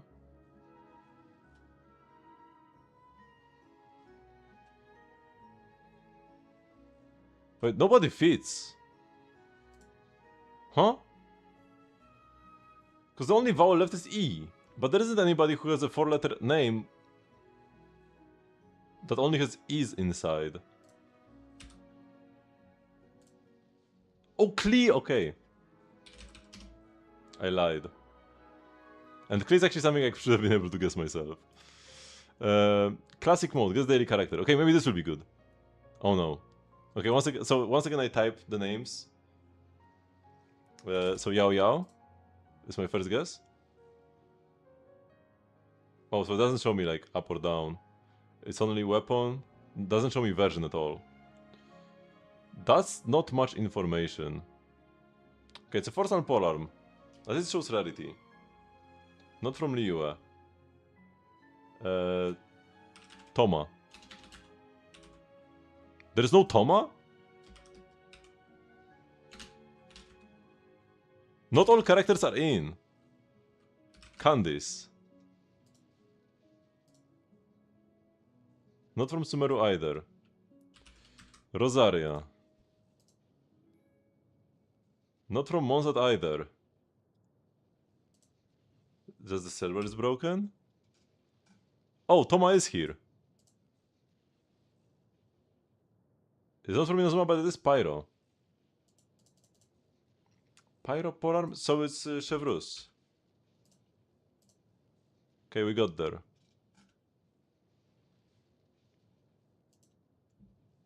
Pixel character.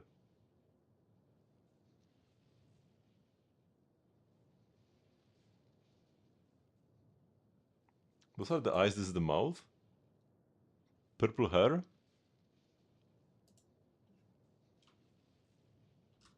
It's like Flynn's. What? It got less pixelated, but now I don't see as much.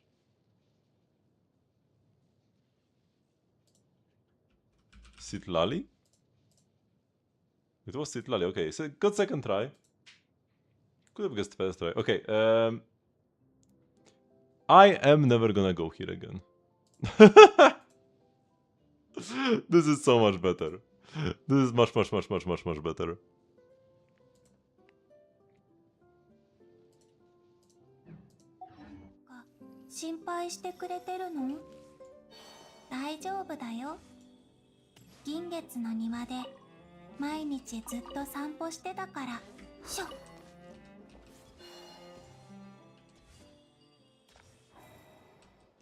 Oh, hello, Mandragora. Oh, I think I still have some achievements left for him, like the tasks. Should I fight him with the intended team and see if I get some achievements? 物語は始まったばかりだよ。火を燃えろ。みんなは俺が一緒に遊ぼう。 I will not use Ventus Burst here, so I can definitely use it when the time comes for the... もっと激しくよっとはっはっだもっと激しく腐食神聖任せて。逃げようなんて思わないでよね。足もせえ。みんながそばに。えっかうんよっそれもっと激しくふっとし Yeah, I got something. Kill your Mandragoras before they merge. Oh, meeting point rewards as well.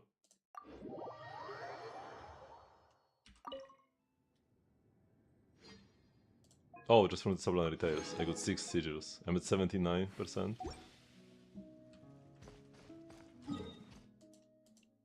Wait, more meeting point rewards? +1 artifact. Oh, exactly 70. And sublunary tales.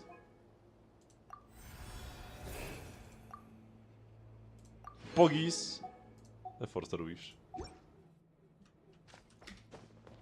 Oh, this probably should unlock a new conversation with Ilga or something? Maybe? Possibly?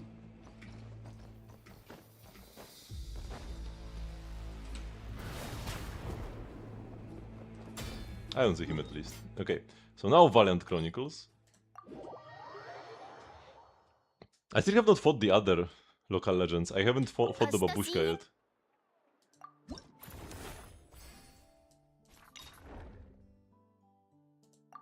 If the Hexa Tectonic Mandragora when it falls to the ground. What does that mean? When does it fall to the ground? It's the kind of challenge where you just sit there waiting for it to do a specific attack. Actually, I haven't fought these two yet. Haven't even met them. Okay. Had a bunch of fun today, but that will be it for today for the stream. I think I will stream, like, originally I said that I wrote in the Discord server that I'm gonna stream Star Rail tomorrow. I think I will change it to Genshin again. I'll just stream Genshin again tomorrow. So yeah, I do stream every single day at 8 PM CET, which is 3 hours before now. You can join the Discord server to get stream notifications and the like.